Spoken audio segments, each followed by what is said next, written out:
When I told my husband not to invite his overly flirtatious boss to his 40th birthday party, he laughed in my face and said, "Are you jealous? She is my VIP guest." I stayed silent and let him mock me in front of everyone. But the moment his boss walked into the party and saw me, her face turned paper white, and then she started screaming in pure panic. "My name is Ava. I am 34 years old. I spent the last 5 years letting my husband and his snobbish family believe I was just a lowly vegetable peddler who got lucky by marrying into their prestigious Atlanta circle.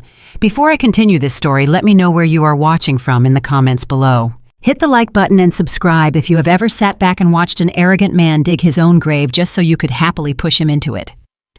The clinking of crystal champagne flutes and the smooth, sultry sound of a live jazz quartet echoed through our sprawling mansion in Buckhead. It was my husband Julian's 40th birthday, and he had transformed the entire ground floor of our home into a lavish showcase of his perceived wealth and status. Waiters in crisp white shirts circulated through the crowded room with silver trays of seared scallops and caviar. While the most elite members of Atlanta's Black High Society mingled in our living room, there were politicians, megachurch pastors, and corporate directors everywhere you looked. I stood quietly near the massive marble kitchen island, slowly stirring the ice in my glass of aged bourbon. I was minding my own business, enjoying a rare moment of peace, when Julian suddenly marched toward me. His custom-tailored tuxedo hugged his frame perfectly, but his face was twisted into a smug and deeply irritated expression. He did not say a word to me at first. He simply slammed a thick piece of paper onto the marble countertop, sliding it hard until it hit the base of my drink. I glanced down at it. It was the final invoice from the luxury catering company he had hired for the night. The bold numbers at the very bottom read exactly $25,000. "Pay this right now," Julian commanded. His voice was sharp and deliberately loud, clearly intended to draw the attention of a few nearby guests, who discreetly turned their heads to watch. I am busy entertaining my investors and making sure this night is completely flawless. You need to handle this immediately. I picked up the invoice, running my thumb over the expensive textured paper, and looked back up at him. "Julian, you want me to pay a $25,000 bill for a party you insisted on throwing for yourself?" Julian let out a harsh, condescending laugh, shaking his head, as if I were a child who could not grasp a basic concept.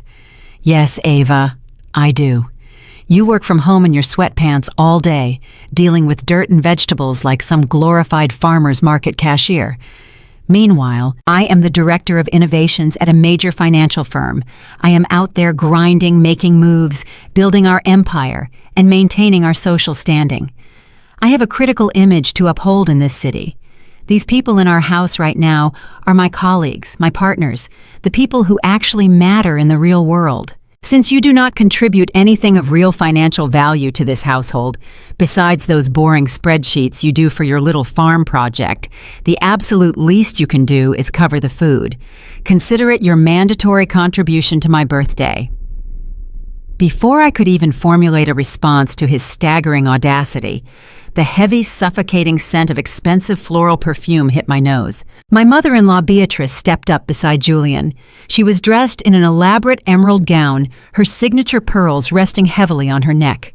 Beatrice carried herself like Southern royalty, constantly reminding everyone of her family's long-standing position in the prominent local church and their deep generational ties to the city's elite. She looked me up and down with absolute disgust, her eyes lingering critically on my simple but elegant black silk slip dress. "Honestly, Ava," Beatrice said, her voice dripping with venom and fake pity, "is that really what you chose to wear to my son's milestone celebration? You look like you are going to a neighborhood block party, not a high society gathering. You always did lack refinement, no matter how hard we try to polish you." She took a delicate sip of her champagne, leaning closer to me so her words could cut even deeper.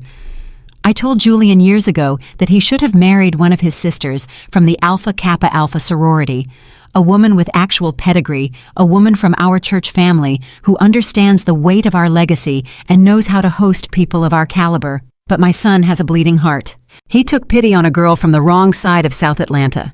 You should be down on your knees thanking God every single day that Julian rescued you from that ghetto and brought you into this lifestyle. You should be writing that $25,000 check with a massive smile on your face just to show your gratitude for the roof he generously put over your head.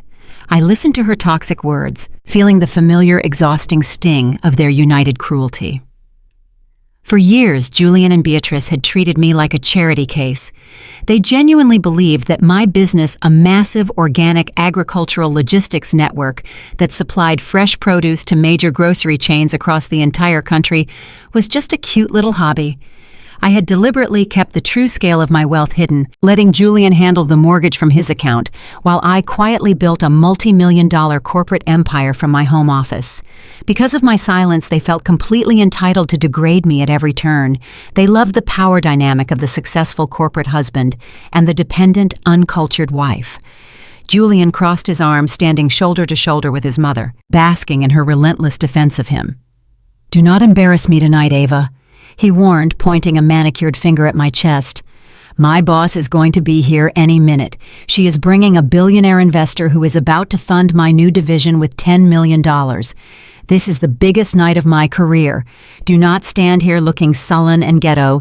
Pay the caterers. Fix your attitude and try to act like you belong here for once." They stood there, a united front of arrogance and misplaced superiority, waiting for me to shrink away in shame. They expected me to lower my head, apologize for my background, and meekly pay the bill to keep the peace. They expected the girl from South Atlanta to yield to their generational wealth facade, to swallow the humiliation just to remain in their sparkling orbit. But they had absolutely no idea who they were actually talking to. I did not cry. I did not yell. I simply took a slow, deliberate sip of my bourbon, letting the fiery liquid warm my throat. I looked at the $25,000 bill, then looked back at my husband's smug face. The time for hiding was officially over. The heavy mahogany front doors of our foyer swung open with a dramatic thud. The sudden rush of evening air swept through the room, making the crystal chandelier above us chime softly. Julian instantly dropped his aggressive posture. The smug sneer vanished from his face, replaced by the eager, desperate grin of a man trying to impress someone far above his pay grade. He practically shoved his shoulder into my collarbone, knocking me aside with enough force that my bourbon splashed over the rim of my glass and onto my bare wrist. He did not apologize. He did not even look back at me. He just smoothed the lapels of his tuxedo and hurried toward the entryway like an obedient lapdog. "Everyone," Julian announced, projecting his voice over the live jazz band to ensure the entire room heard him. "The guest of honor has finally arrived. Please welcome the youngest vice president at our investment firm, the woman who holds the keys to my new division, Chloe." I watched calmly as Chloe stepped into the light of the foyer. She was wearing a skin-tight crimson red silk dress with a plunging neckline that dipped dangerously low. A choice of attire that was screamingly inappropriate for a corporate superior attending her subordinate's family birthday gathering. But Chloe clearly thrived on being the center of attention. She tossed her thick, perfectly styled hair over her shoulder and strutted into our home with the overwhelming entitlement of someone who believed she owned the very floorboards she walked on. Julian practically tripped over his own feet, rushing to greet her. He grabbed her hand and pressed a lingering, overly familiar kiss to her cheek. "You look absolutely incredible tonight," he murmured, his voice laced with a level of intimacy that made several of the nearby guests exchange uncomfortable glances. Chloe offered a coy, practiced laugh, resting her manicured hand flat against Julian's chest for a second too long. "I told you I would make a grand entrance, Julian," she purred, "and you know I always deliver, especially tonight. We have a lot to celebrate, do we not?" "Oh, we certainly do," Julian replied, his eyes tracing the curve of her dress before he reluctantly turned back to the room. Beatrice, my mother-in-law, who had just spent the last 5 minutes tearing me apart for my lack of refinement, suddenly beamed with delight. She floated over to Chloe, grasping both of her hands warmly.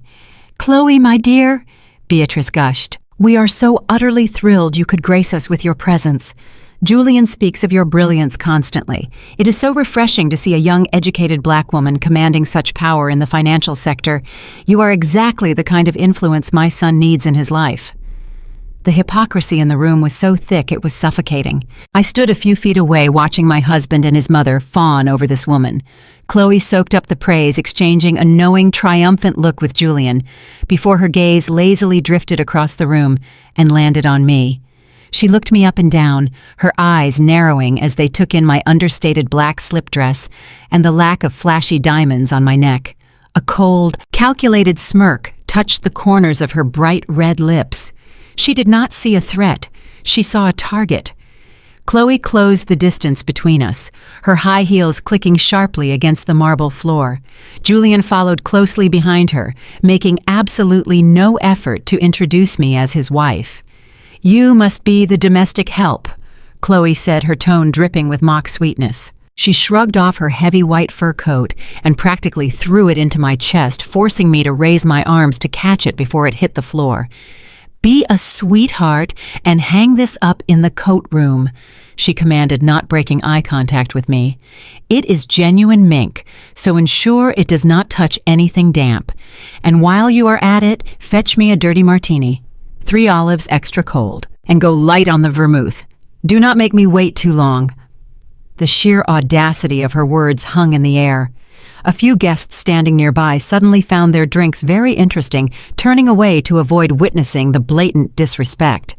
Julian stood right next to her, watching his boss treat his wife like a hired servant, and he did not say a single word to correct her. In fact, a faint smile played on his lips. He was enjoying this. He wanted me to be humiliated. I held the heavy fur coat in my arms, my face an emotionless mask, waiting for her to realize her supposed mistake. But Chloe was not finished. She adjusted the lapel of her crimson dress, deliberately drawing attention to the small, glittering pin fastened to the fabric. It was the iconic pink and green ivy leaf of the Alpha Kappa Alpha sorority. She tapped the badge with her perfectly manicured fingernail and let out a soft, patronizing sigh. "You know, Julian," Chloe said, turning her attention back to my husband while gesturing vaguely in my direction. "This is exactly why I keep telling you that pedigree matters. At our firm, we only hire individuals who understand the bonds of true excellence. People who come from the right legacy, the right upbringing, the right sisterhoods. It is impossible to teach class to someone who was born without it. You can dress someone up, but if they come from the bottom, they will always have the mindset of the help." Julian chuckled a rich, deep sound that made my blood run ice cold. "You are absolutely right, Chloe. Some people just lack the capacity for greatness. They do not understand what it takes to build an empire. They are only good for taking orders." He finally turned his gaze to me, his eyes hard and unyielding. "Well," he snapped, his voice sharp and authoritative. "Did you not hear our VIP guest take the coat? Go to the kitchen and get her the drink. Stop standing there like a statue. You have a job to do tonight." They stood there waiting, Chloe with her chin tilted upward in ultimate superiority. Beatrice watching from the sidelines with a satisfied smirk, thrilled to see the girl from South Atlanta put in her proper place. And Julian, the man who had promised to love and protect me, actively participating in my public execution. They thought they had broken me. They thought this display of wealth, Greek letter elitism, and corporate power was enough to remind me of my insignificance. I looked at the heavy fur coat draped over my arms. I looked at the $25,000 catering invoice still resting on the marble counter. And then I looked directly into Chloe's condescending eyes. I did not fold the pristine white mink. I did not move toward the coat room. I simply opened my arms and stepped back. The luxurious fur plummeted, hitting the polished marble floor with a heavy, dead thud. A collective gasp rippled through the immediate circle of guests. Chloe let out a sharp, genuine shriek of horror, her manicured hands flying to her mouth. "That is a $30,000 custom piece," she screamed, completely abandoning her sultry professional facade. "Are you out of your mind? Pick that up right now." I did not bend down. Instead, I shifted my weight forward deliberately, placing the sharp heel of my black stiletto directly onto the center of the white mink. I maintained dead, unblinking eye contact with Chloe as I applied pressure. Julian lunged forward, his face flushed a deep, dangerous shade of crimson. "Ava, have you lost your absolute mind?" he hissed, grabbing my wrist. You are going to pay for that coat. You are going to pay the caterers. You are going to apologize to my boss right now, or I swear to God, I will pack your cheap bags myself and send you back to whatever rundown apartment complex you crawled out of." I calmly looked down at his hand wrapped around my wrist. "Take your hand off me, Julian," I said. My voice was not loud, but it possessed a quiet, lethal authority that made him instantly freeze. He released his grip, stepping back as if he had been burned, though he tried to mask his retreat with a scoff of disgust.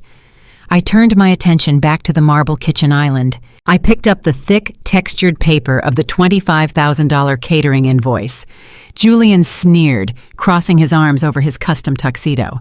"That is right," he commanded. "Pick it up. Do the one thing you are actually good for tonight. Go find my checkbook in the study and clear that balance before the catering manager makes a scene." I looked at the bold total printed at the bottom of the page, Then I looked at Beatrice, who was fanning herself dramatically, as if my behavior was giving her palpitations. Finally, I looked at Julian. I smiled. It was not a smile of submission, nor was it a smile of apology. It was the cold, terrifying smile of a woman who had finally finished playing a game she was tired of winning. I gripped the top of the invoice with both hands and ripped it straight down the middle.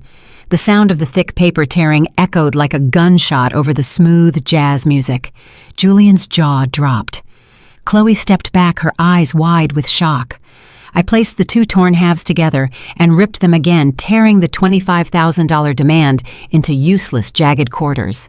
I opened my hands, letting the shredded pieces of paper flutter down like snow, landing directly on top of Chloe's ruined mink coat beneath my feet.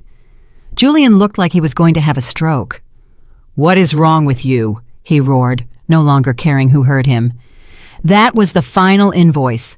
The catering manager is waiting for payment. You are intentionally sabotaging the biggest night of my career. Do you realize who is in this room? I am the one bringing in the real money. I am the one building a legacy. If you will not pay for the food you are standing here eating, I will pay for it myself. I do not need your little farm money." He reached into the inner pocket of his tuxedo jacket and pulled out a sleek, heavy black credit card. He slammed it onto the marble counter with a resounding clack. He tapped the metallic surface aggressively, looking at me with pure, unadulterated contempt. "This is what real power looks like, Ava," Julian spat, puffing out his chest. "This is a limitless elite account.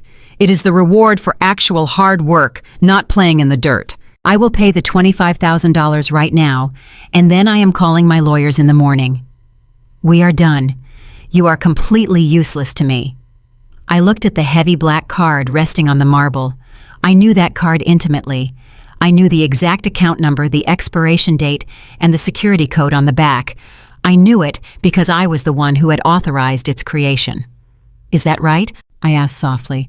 "You're going to pay for this extravagant party using that specific black card." "Watch me," Julian snarled, grabbing his phone from his pocket to call the catering manager over. I reached into my own clutch and pulled out my phone. I unlocked the screen and opened my private banking application. I navigated to the secondary user management tab. Julian was too busy glaring at me to notice what I was doing. I stared at the name listed under the authorized user section. Julian Hayes, status active limit, unrestricted. For 5 years, I had allowed him to swipe that card to fund his expensive suits, his lavish business lunches, his luxury car leases, and his desperate need to look wealthy in front of his peers. I let him pretend he was the king of the castle simply because I loved him and wanted him to feel secure. But staring at him now, standing shoulder to shoulder with a woman who had just treated me like trash, I felt absolutely nothing but a profound, liberating clarity. "You are absolutely right about one thing, Julian," I said, my thumb hovering directly over the digital toggle switch on my screen. "This party is over." I pressed the button. A split second later, a loud, obnoxious alarm blared from Julian's hand. His phone screen lit up with a high-priority alert. The harsh buzzing sound cut through the ambient noise of the party. He frowned, looking down at his screen. Chloe leaned over his shoulder, her brow furrowed in confusion. I watched Julian's face transition from arrogant irritation to complete and total bewilderment. His eyes darted rapidly back and forth across the screen as he read the notification. The blood drained from his face so fast he looked physically ill. His mouth fell open, and he desperately tapped the screen trying to clear the message. But the glaring red text remained.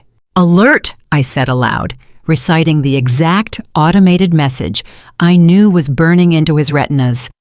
"Your Elite account has been permanently locked by the primary account holder. All current and future transactions are declined. Please contact the primary account holder for further information." Julian looked up at me, his breathing suddenly shallow and panicked. He looked at the black card on the counter, then back at his phone, his brain short-circuiting as it tried to process the impossible. He shook his head, a nervous, breathless chuckle escaping his throat. "This is a mistake. The bank made a mistake. There is a glitch in the system."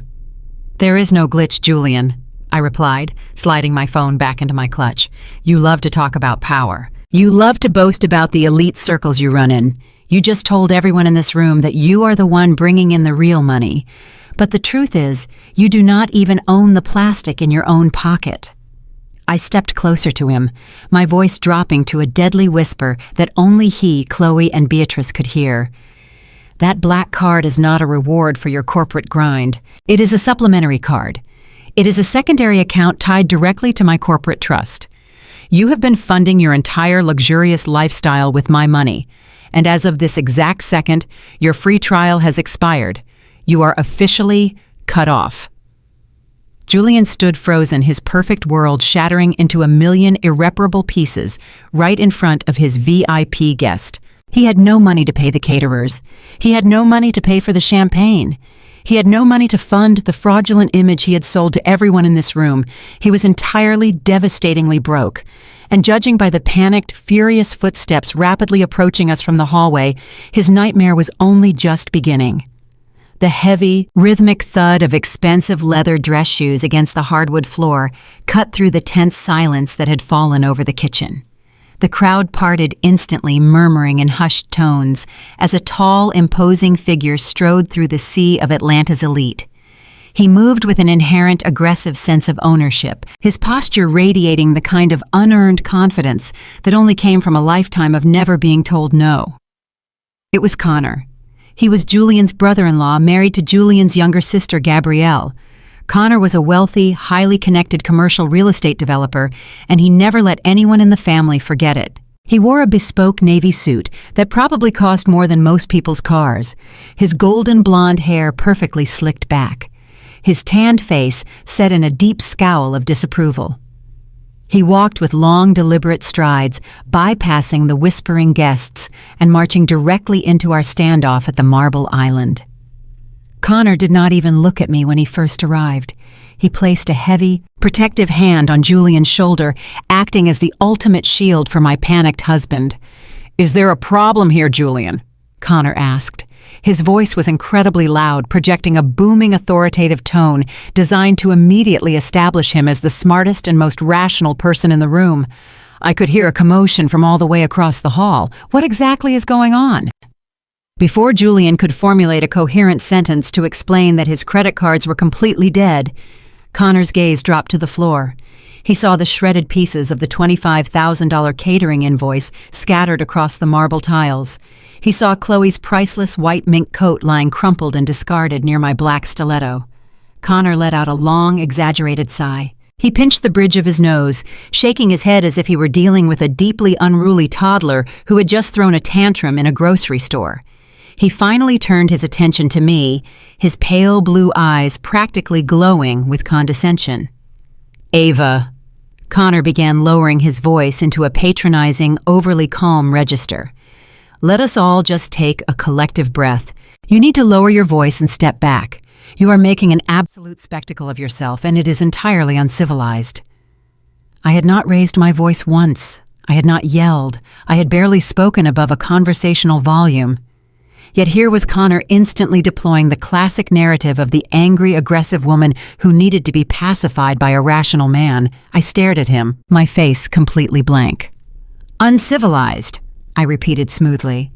"That is an interesting choice of words, Connor." "It is the accurate choice of words," Connor fired back, taking a step closer to me, attempting to use his physical height to intimidate me. We are hosting a high society event. We have state senators in the living room. We have corporate executives enjoying their evening. And here you are throwing coats on the floor and ripping up invoices like you are fighting in a neighborhood alleyway. You are embarrassing Julian in front of his superior. And frankly, you are embarrassing my wife's family. We do not behave like this in polite society, Ava. I know you did not grow up around this level of wealth, but you have been a part of this family long enough to learn basic decorum. Julian, who had been hyperventilating over his locked bank accounts just seconds prior, suddenly found his courage again. Standing safely behind Connor's broad shoulders, Julian nodded vigorously. "Exactly," Julian chimed in, his voice dripping with newfound bravado. "Tell her, Connor, she is acting completely unhinged. She refused to pay the caterers, and then she started disrespecting Chloe. She is trying to ruin my birthday because she is incredibly jealous of my success." Chloe, the VIP guest, who was still fuming over her discarded mink, crossed her arms and glared at me. "It is absolutely pathetic," she added, stepping closer to Connor for protection. "I have never been treated with such hostility in my entire life. Your brother-in-law is right. She has no idea how to conduct herself around people of our caliber." Connor raised his hands, gesturing for Chloe and Julian to relax. "Do not worry, Chloe," Connor said, offering her a slick, charismatic smile that he usually reserved for his wealthy investors. "I apologize on behalf of the family. Julian is a brilliant man and a vital asset to your firm. Please do not let the erratic behavior of his wife reflect poorly on him. I will handle this situation personally." Connor turned back to me, his smile vanishing instantly. He leaned against the marble counter, invading my personal space. He exuded the textbook arrogance of a white savior who genuinely believed he was the pillar holding this entire black family together. He had always viewed Julian as his eager protege, and he viewed me as an unfortunate liability that Julian had picked up before making real money. "Listen to me very carefully, Ava," Connor said, his tone shifting from patronizing to openly hostile. "I'm going to explain how the real world works because clearly you do not understand finance or social obligations. Julian is the breadwinner. Julian is the one climbing the corporate ladder. Julian is the one networking with people who actually matter. Your little vegetable business might give you something to do during the day so you do not get bored, but it is not real money." He tapped his index finger sharply against the marble countertop to emphasize his point. "When your husband asks you to handle a simple catering bill, you smile, you pull out the checkbook, and you pay it. You do not throw a fit. You do not try to publicly humiliate the man who elevated you from the absolute bottom of South Atlanta. You owe this man your entire lifestyle. You owe this family your current social standing. And instead of showing gratitude, you are standing here acting like a feral animal trying to bite the hand that feeds you." I remained perfectly still. I did not cross my arms. I did not shift my weight. I just let him talk, letting him dig a hole so deep he would never be able to climb out of it. "Are you quite finished, Connor?" I asked, my voice dangerously soft. "Or do you have more financial advice for me?" Connor scoffed, shaking his head in disbelief. "You really have no idea how precarious your situation is, do you, Ava? You think because your name is on a marriage certificate that you are untouchable? You think you are entitled to stand in this mansion and dictate how things are going to go?" He leaned in even closer, dropping his voice into a vicious, threatening whisper. "Let me make something crystal clear for you. You need to fix your attitude tonight or you will find yourself out on the street with absolutely nothing. Julian is a nice guy, but I am not. I am a businessman, and if you continue to threaten his career, I will personally ensure you are removed from this property." I tilted my head, studying his flushed, angry face. "Removed from this property," I echoed. "You are going to remove me from my own home." "It is not your home, Ava." Connor sneered, a wicked, triumphant grin spreading across his face. "That is exactly what you fail to understand. You do not own anything here." He stood up straight, adjusting his suit jacket, preparing to deliver what he clearly believed was the ultimate killing blow. "Did you really think a mid-level financial director like Julian could afford a $4 million Buckhead estate on his own? Did you think the bank just handed him the keys because he had a nice smile? Julian came to me when he wanted to buy this house. He knew his credit was not strong enough to secure the jumbo loan he needed to impress you. So I stepped in. My real estate development firm underwrote the entire mortgage. My company holds the paper on this estate. I am the absolute only reason you are not still living in a cramped apartment right now." Connor swept his hand through the air, gesturing to the lavish kitchen, the crystal chandeliers, and the sprawling living room beyond. "I own the debt on these walls. I own the ground you are standing on. Julian answers to me, and by extension, you answer to me. So I am going to tell you exactly what is going to happen next. You are going to pick up that coat. You are going to apologize to Chloe. You are going to go upstairs, pack a small bag, and you are going to leave this house so Julian can enjoy his birthday in peace. If you refuse, I will initiate foreclosure proceedings on this property first thing Monday morning. I will ruin Julian's credit just to get rid of you, and I will have the sheriff drag you out of here by your hair." Julian stood behind Connor, looking slightly pale, but nodding along in agreement. He was willing to let his brother-in-law threaten to rip his home away just to win an argument against me. Beatrice stood nearby, practically glowing with pride at Connor's ruthless display of power. They all believed Connor held the ultimate trump card. They believed the threat of losing the mansion would finally bring me to my knees. I looked at Connor.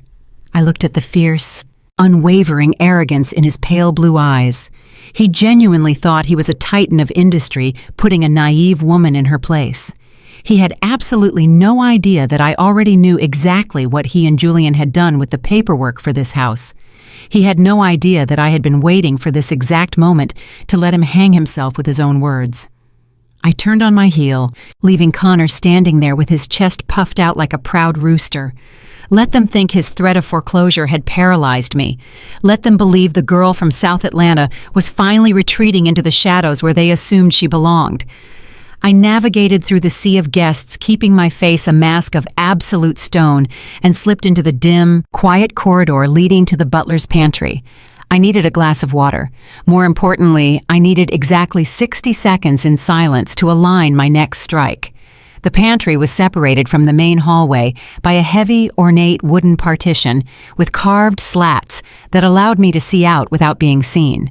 As I reached for a crystal tumbler, the heavy thud of hurried footsteps echoed from the hall. Julian's frantic voice hissed in the darkness, followed immediately by the sharp, angry click of Chloe's stilettos. They slipped into the alcove just on the other side of the partition, completely unaware that I was standing mere inches away, shrouded in the shadows. "You need to fix this right now, Julian," Chloe demanded, her voice losing all its sultry professional polish. Her tone was sharp and unhinged. "Your card declined in front of me. Your brother-in-law is out there making a public scene, and your deranged wife is embarrassing me in front of the most important investors in the city. You promised me this night would be flawless." Julian let out a desperate, placating sigh, the sound of a man rapidly losing control of his carefully constructed double life. "Chloe, please, you have to calm down. The card declining is just a bank glitch. I swear to you I will have my assistant call the platinum desk first thing in the morning and scream at them. And as for Ava, do not give her another thought. She is throwing a tantrum because she knows her time is up." I stood perfectly still in the dark pantry, the cold crystal tumbler pressed against my palm. I stopped breathing, straining to hear every single word. "You cannot let her stress me out like this, Julian," Chloe whined, her voice suddenly dropping into a sickeningly sweet, manipulative pitch. "It is not good for my blood pressure. Dr. Evans said I need to stay completely relaxed. Our baby deserves better than this chaos. I am not going to raise our child in an environment where your ex-wife is still lurking around, ruining our reputation." The glass in my hand nearly slipped through my fingers. A baby. 5 years of Julian telling me he was not quite ready for a family. 5 years of enduring Beatrice's snide, persistent remarks about my barren womb at every holiday dinner. And here he was, gently rubbing the stomach of his corporate superior, promising to build a future for their unborn child. I had to bite the inside of my cheek so hard I tasted blood just to keep from laughing out loud. Julian was comforting a woman pregnant with a child he physically could not have created. I had the medical files locked in my personal safe upstairs, documents verifying his absolute irreversible sterility. For years, I had kept his medical secret hidden to protect his fragile masculine ego, allowing his family to blame me for our lack of children. He was literally plotting to throw me away to play house with another man's baby. The sheer spectacular irony of his betrayal was almost intoxicating. "I know, baby, I know," Julian murmured, his voice thick with false devotion. "I promise you she is gone tonight. I have the quitclaim deed sitting on my desk in the study right now. As soon as the last guest leaves, I am going to tell her that Connor is forcing a restructuring of the loan because of her little stunt with the caterers tonight. She is incredibly naive when it comes to finance. She will sign the transfer without even reading it if she thinks it will save her precious house. The second her signature is on that paper, I am changing the alarm codes and throwing her cheap luggage out onto the lawn. You will be moving your things into the master suite by tomorrow morning." Chloe let out a soft, satisfied hum, but her anxiety quickly returned. "What about the $10 million buy-in for my investment fund? If your bank accounts are locked right now, how are you finalizing the wire transfer tomorrow? My board of directors is expecting your capital injection by noon. If you do not deliver the money, you do not get the partnership, Julian." Julian let out a low, arrogant chuckle. It was the exact sound he made whenever he believed he had outsmarted everyone in the room. "Do not worry about the bank glitch, Chloe. I already have the liquid capital secured in a separate holding account. Connor and I took care of it weeks ago." I leaned closer to the wooden slats, pulling my phone from my clutch and silently pressing the record button. "I told you Connor holds the mortgage on this house," Julian boasted, his ego swelling with every word. "But what Ava does not know is how we structured the debt. Connor had his internal appraiser completely forge the valuation on this estate. We artificially inflated the property value by nearly $3 million on paper. We pushed through a ghost cash-out refinance under Connor's real estate firm, and we drained all that fabricated equity straight into an offshore shell account. That is the money I am using to buy my partner shares in your fund." He laughed again, a dark conspiratorial sound. "Ava has absolutely no idea she is currently living in a house that is essentially a hollowed-out financial grave. By the time I kick her out tonight, she will be walking away from a property drowning in millions of dollars of fraudulent debt. Connor holds the fake paper and we hold the cash. It is the perfect crime. We are going to be untouchable, Chloe." The recording continued to run on my phone, capturing the muffled sounds of Julian kissing Chloe's forehead, promising her the world while standing in the hallway of a house he had just confessed to robbing. The sheer magnitude of their stupidity washed over me in freezing waves. Julian and Connor, two men who believed their white-collar status made them invincible, had just committed federal mortgage fraud, wire fraud, and corporate conspiracy. They had executed this entire elaborate illegal scheme under the absolute assumption that Julian was the sole legal owner of the property simply because he was the one paying the monthly bills. They had no idea that the deed to this Buckhead mansion was not in Julian's name. It was not even in my name. The deed was locked tight inside an irrevocable trust established by my late grandfather, an untouchable legal fortress managed by my corporate attorneys. Connor did not hold the paper on my house. Connor held a forged, completely worthless document that he had illegally underwritten through his own firm. Julian had not drained the equity out of my home. He had stolen $3 million directly from Connor's investors. They had handed me the matches, doused themselves in gasoline, and were practically begging me to light the fire. I stopped the recording on my phone, securely uploading the audio file directly to my cloud server. I took a deep, steadying breath, letting the cold reality of my power settle into my bones. Julian thought he was walking back into the party as a conquering king. He thought he was going to evict me from my own home and replace me with a woman carrying a stranger's child.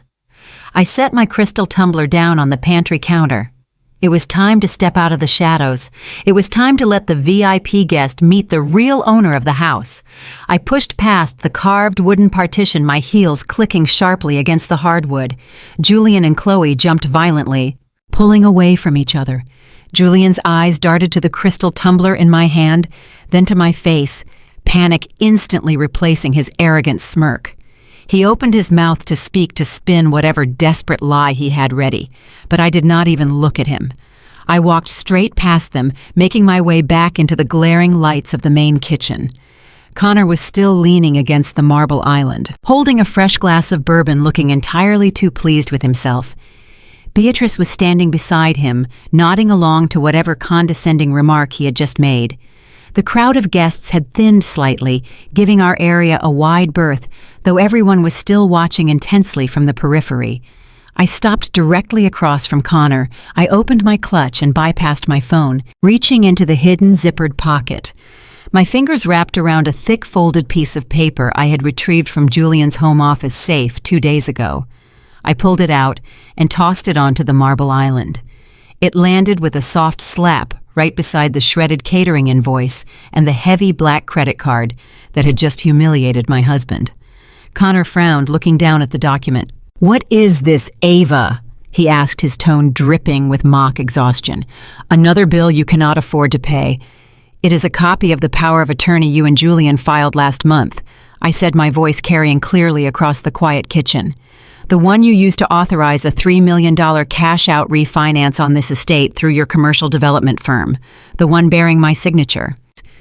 Julian rushed into the kitchen, with Chloe trailing closely behind him. Julian looked at the paper on the counter, and the last remnants of color drained from his face. Connor scoffed, picking up the document.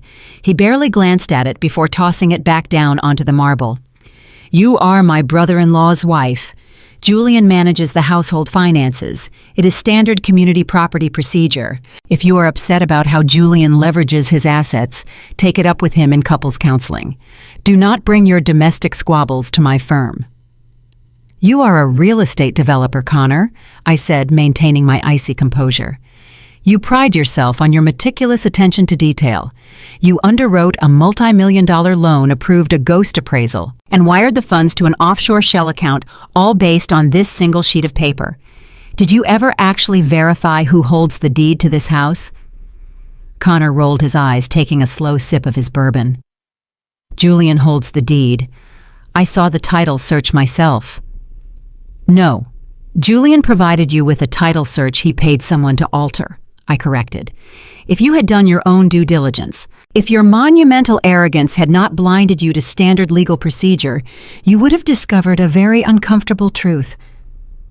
I leaned forward, placing both hands flat on the marble, staring directly into his pale, condescending eyes. "This house is not community property. It is not in Julian's name, and it is not even in my name. This estate is the sole property of the Hayes Irrevocable Trust established by my late grandfather." The silence in the kitchen became absolute. The live jazz band in the living room had stopped playing. The only sound was the faint clinking of ice in someone's glass across the room. Connor froze the bourbon halfway to his mouth. His jaw tightened. "That is impossible. Julian brought me the paperwork. He brought me your signed authorization." "I did not sign anything," I stated firmly. "Julian forged my signature, and even if I had signed it, the document would be entirely legally void. I am simply a beneficiary of the trust. I do not have the legal authority to borrow against this asset, and neither does Julian. The only people who can authorize a lien on this property are the 3 corporate trustees sitting in a boardroom in Manhattan. You bypassed them completely." Connor swallowed hard. His arrogant savior-like posture began to crumble. He looked at Julian, who was currently staring at the floor, sweating profusely, unable to meet anyone's gaze. "You are lying," Connor snapped. His voice lacked its previous booming authority. It sounded thin, reedy, laced with a sudden creeping terror. "Check public records right now," I offered, gesturing to his phone. "Pull up the county registry. You will see the Hayes Irrevocable Trust listed as the sole owner since the day this house was purchased." Connor frantically pulled his phone from his suit pocket. His thumb shook as he navigated the screen. Beatrice, realizing the severity of the situation, clamped a hand over her mouth. Chloe took a deliberate step away from Julian, her eyes wide as she began calculating the devastating risk to her own career. "Do you understand what you have done, Connor?" I asked, letting my voice ring out for every state senator and corporate executive in the room to hear. "You conspired with your brother-in-law to falsify a property appraisal. You accepted a forged power of attorney. You utilized your firm's capital to issue an unauthorized loan against a legally protected trust, and you wired those funds into a shell account to hide the transaction. I watched the blood rush out of Connor's face, leaving his tan skin a sickly ashen gray. He looked up from his phone, his eyes wide with absolute panic. He had seen the registry. He knew I was telling the truth. That is not just a breach of fiduciary duty. I continued driving the point home. That is federal mortgage fraud. That is wire fraud. That is corporate conspiracy. You did not save this family, Connor. You just handed the federal government everything they need to dismantle your entire real estate firm and strip you of your licenses. Connor stumbled backward, his hip hitting the edge of the stainless steel refrigerator. He pointed a shaking finger at Julian. You told me it was clean. You told me you owned the house free and clear. I did not know. Julian cried out, his voice cracking with hysteria. She told me it was our house. She handed me the keys after we got married. I assumed the deed was in my name. You assumed, Connor roared, losing every ounce of his refined, wealthy composure. You forged a legal document on a trust property. You just implicated my entire company in a federal crime because you wanted to play venture capitalist with a woman you are sleeping with. Beatrice gasped loudly, clutching her chest as if she might faint. Chloe's face turned scarlet as intense whispers erupted around the room. The secret was out.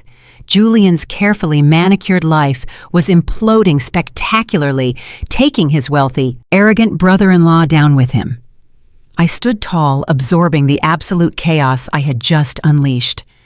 They had tried to strip me of my dignity, my home, and my sanity.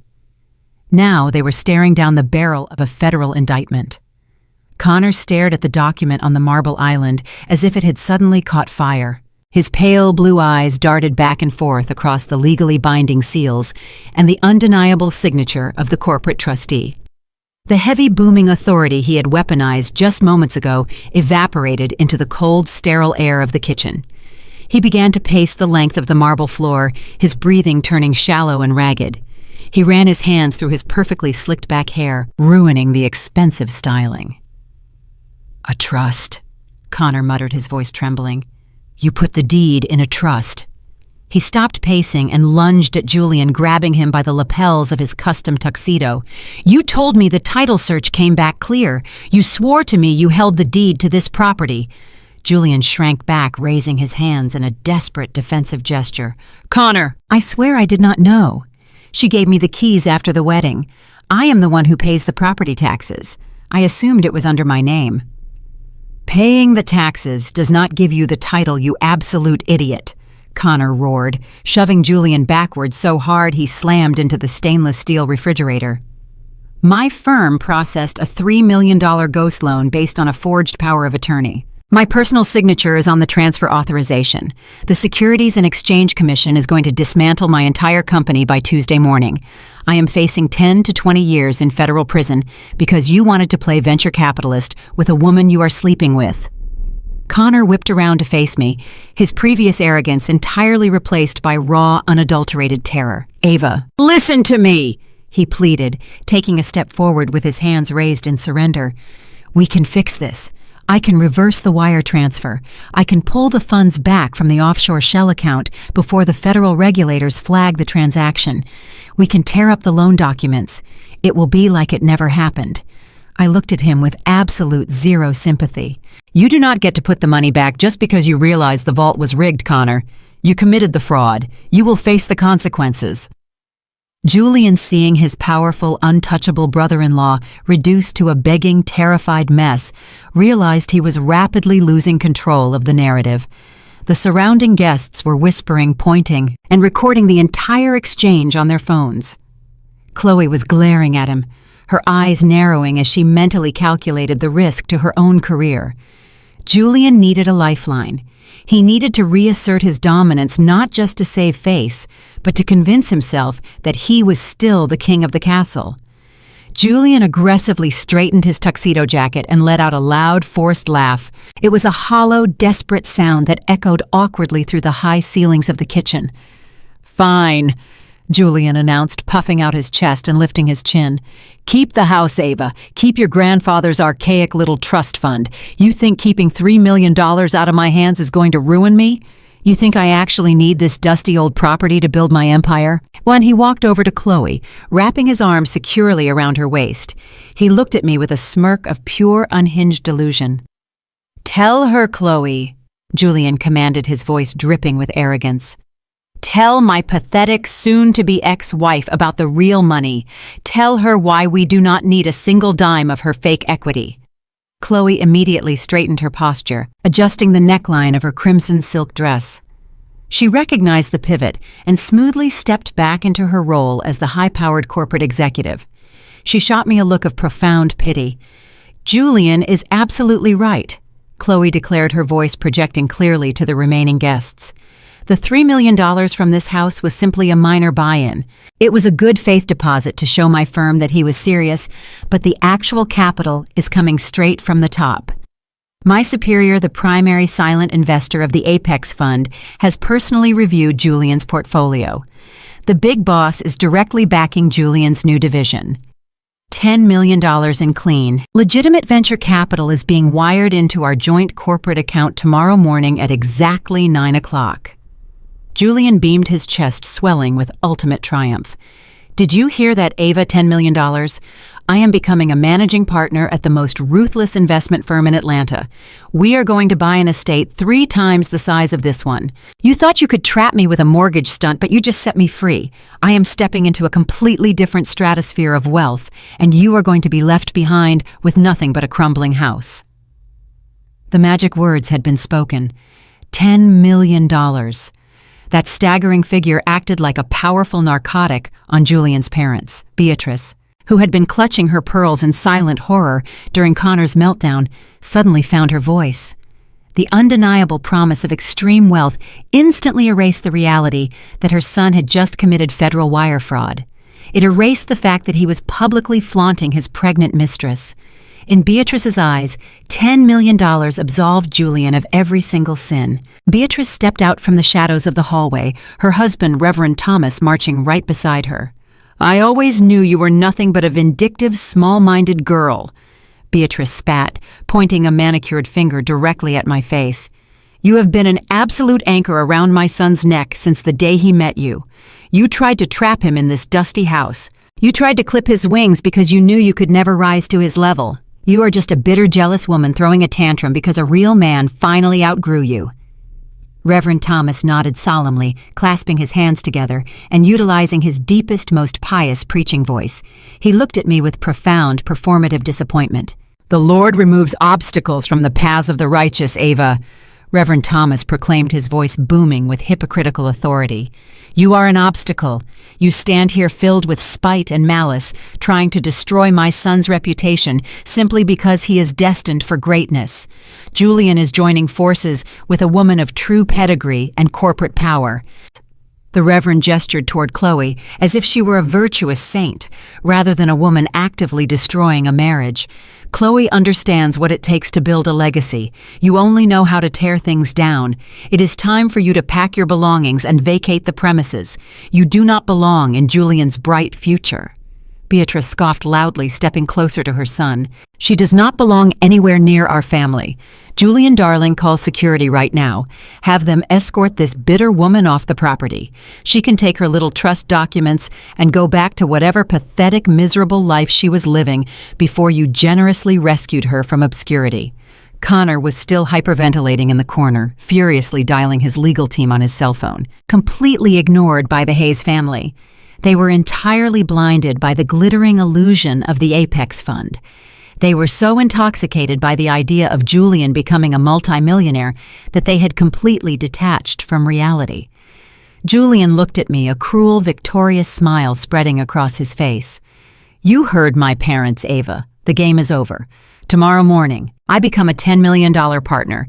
So go upstairs, pack whatever cheap clothes you brought into this marriage, and get out of my house. You are officially evicted from my life." I stood motionless in the center of the kitchen. I let their insults wash over me. I let Beatrice call me small-minded. I let the Reverend call me an obstacle.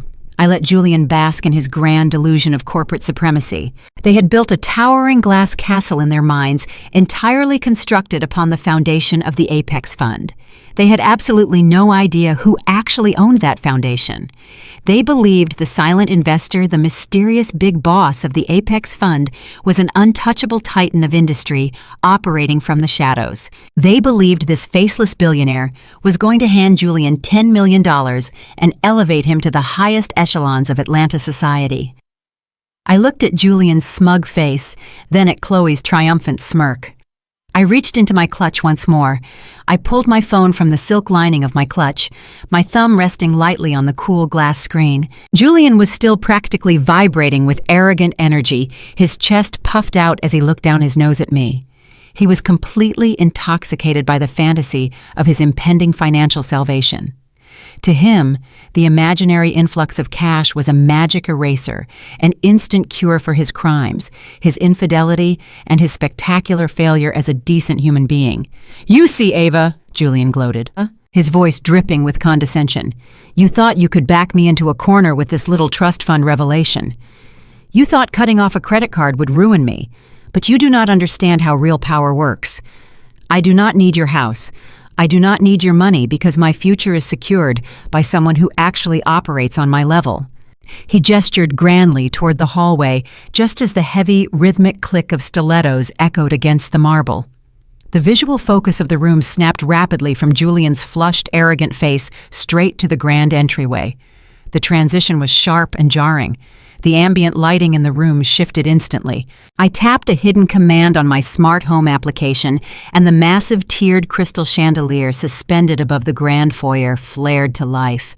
It flooded the entryway with a blinding, pristine white light, cutting through the dim, moody party atmosphere like a blade. Chloe stepped out from the powder room corridor and into the edge of the foyer. She had taken a moment to reapply her bright red lipstick and smooth the fabric of her crimson dress. She stood tall beside Julian, projecting the image of a flawless corporate power couple ready to receive royalty. She held her phone tightly in her grip, her eyes fixed on the illuminated screen. She was waiting for the notification. She was waiting for the confirmation from the shadow investor that the $10 million wire transfer had been officially authorized for the morning. Julian wrapped his arms securely around Chloe's waist, presenting her to the room. "Chloe's superior, the primary silent investor of the Apex Fund, is arriving right now," Julian announced, his voice booming with unearned triumph. "The big boss has personally reviewed my portfolio and is directly backing my new division. $10 million in clean, legitimate venture capital is being wired into our joint corporate account tomorrow. I am becoming a managing partner. We are stepping into a completely different stratosphere of wealth. And you, Ava, are going to be left behind with nothing but a dusty house you cannot even afford to furnish properly." The magic words had been spoken $10 million. That staggering figure acted like a powerful narcotic on Julian's parents. Beatrice, who had been clutching her pearls in silent horror during Connor's legal meltdown, suddenly found her voice. The undeniable promise of extreme wealth instantly erased the reality that her son had just committed federal wire fraud. It erased the fact that he was publicly flaunting his pregnant mistress. In Beatrice's eyes, $10 million absolved Julian of every single sin. Beatrice stepped out from the shadows of the hallway, her husband Reverend Thomas marching right beside her. "I always knew you were nothing but a vindictive, small-minded girl," Beatrice spat, pointing a manicured finger directly at my face. "You have been an absolute anchor around my son's neck since the day he met you. You tried to trap him in this house. You tried to clip his wings because you knew you could never rise to his level. You are just a bitter, barren woman throwing a tantrum because a real man finally outgrew you." Reverend Thomas nodded solemnly, clasping his hands together and utilizing his deepest, most pious preaching voice. He looked at me with profound, performative disappointment. "The Lord removes obstacles from the paths of the righteous, Ava." Reverend Thomas proclaimed, his voice booming with hypocritical authority. "You are an obstacle. You stand here filled with spite and malice, trying to destroy my son's reputation simply because he is destined for greatness. Julian is joining forces with a woman of true pedigree and corporate power." The Reverend gestured toward Chloe as if she were a virtuous saint rather than a woman actively destroying a marriage. Chloe understands what it takes to build a legacy. You only know how to tear things down. It is time for you to pack your cheap belongings and vacate the premises. You need to roll up your bags and get out of my son's brilliant life. You do not belong in Julian's bright future. Beatrice scoffed loudly, stepping closer to her son. She does not belong anywhere near our family. Julian, darling, call security right now. Have them escort this bitter woman off the property. She can take her little trust documents and go back to whatever pathetic, miserable life she was living before you generously rescued her from obscurity. Julian looked at me, a cruel, victorious smile spreading across his face. You heard my parents, Ava. The game is over. Tomorrow morning, I become a $10 million partner. So go upstairs, pack your bags, and get out of my house. You are officially evicted. I stood motionless in the center of the kitchen. I let their insults wash over me. I let Beatrice call me small-minded. I let the Reverend call me an obstacle. I let Julian bask in his grand illusion of corporate supremacy. They had built a towering glass castle in their minds, entirely constructed upon the foundation of the Apex Fund. They believed the silent investor, the mysterious big boss, was an untouchable titan of industry, operating from the shadows, ready to hand Julian the world. I stepped out of the periphery, my heels clicking with slow, rhythmic precision against the marble, and walked directly into the center of the blinding light beneath the chandelier. I traded my clutch to my left hand and picked up a fresh glass of dark red wine from a nearby tray with my right. I stood exactly where the master of the house was meant to stand when receiving honored guests. "Where is he?" Chloe whispered to Julian, her voice laced with a sudden desperate anxiety. He messaged me that he was already on the premises. He said he was stepping into the light to make the final introduction. Julian frowned, craning his neck to look past me, searching the empty hallway and the open front doors. "I do not see anyone," he muttered, his confidence slightly faltering. "Are you sure he sent the message to the right location? Check the secure portal again." Chloe looked down at her screen, her manicured thumb refreshing the application. As she did, her gaze swept upward, filled with frustration, and accidentally collided with mine. She froze. I stood perfectly still under the chandelier, holding my glass of wine, staring back at her with a look of absolute chilling calm. I did not break eye contact. I slowly raised my phone, ensuring the screen was facing her, and tapped the send button on a pre-drafted message. A fraction of a second later, the device in Chloe's hand chimed loudly. The sound echoed in the quiet foyer. Chloe gasped, her eyes darting from my face down to her glowing screen. She read the notification, then she looked back up at me, then she looked back down at the screen. The color drained from her face so completely that her bright red lipstick suddenly looked like a garish wound. Julian peered over her shoulder, trying to read the message. "What is it?" he demanded, his voice thick with impatience.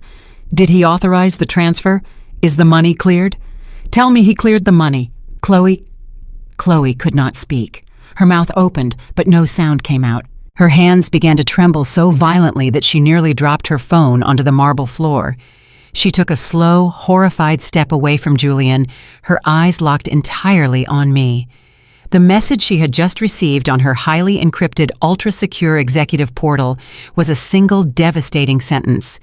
It read, "The Apex Fund does not reward thieves, and it certainly does not finance the men sleeping with its managing directors." Julian grabbed Chloe's arm, shaking her slightly. "Chloe, answer me. What did the boss say?" "We need that $10 million to close the loop with Connor. We need that money right now." Chloe slowly raised a shaking finger, pointing directly at me. Her breathing was shallow, rapid, as if all the oxygen had been sucked out of the room. She was looking at the woman she had ordered to fetch her a dirty martini just an hour ago. She was looking at the woman she had called the domestic help. Julian followed her pointing finger, his brow furrowed in deep, angry confusion. He looked at me standing under the chandelier sipping my wine, entirely unbothered by the chaos unfolding around me. "Why are you pointing at Ava?" Julian snapped, his frustration boiling over. "Stop looking at her. She is irrelevant. I told you she is leaving tonight. Where is the investor?" "She is the investor," Chloe whispered, her voice cracking, sounding like a terrified child. Julian blinked. The words hit him, but they did not penetrate his thick skull. What are you talking about? Ava sells organic vegetables to local restaurants. She is a hobbyist. She is not an investor. Chloe finally found her voice, though it was shrill and laced with absolute panic. Julian, look at her phone. Look at the administrative clearance code on the message. It matches the primary server. She is the silent partner. She is the founder of the Apex Fund. Julian let out a loud, incredulous bark of laughter, rejecting the information completely. That is literally impossible, he declared, taking a step toward me. Ava, stop playing whatever stupid game this is. You hacked her phone. You somehow got into her portal just to ruin my deal.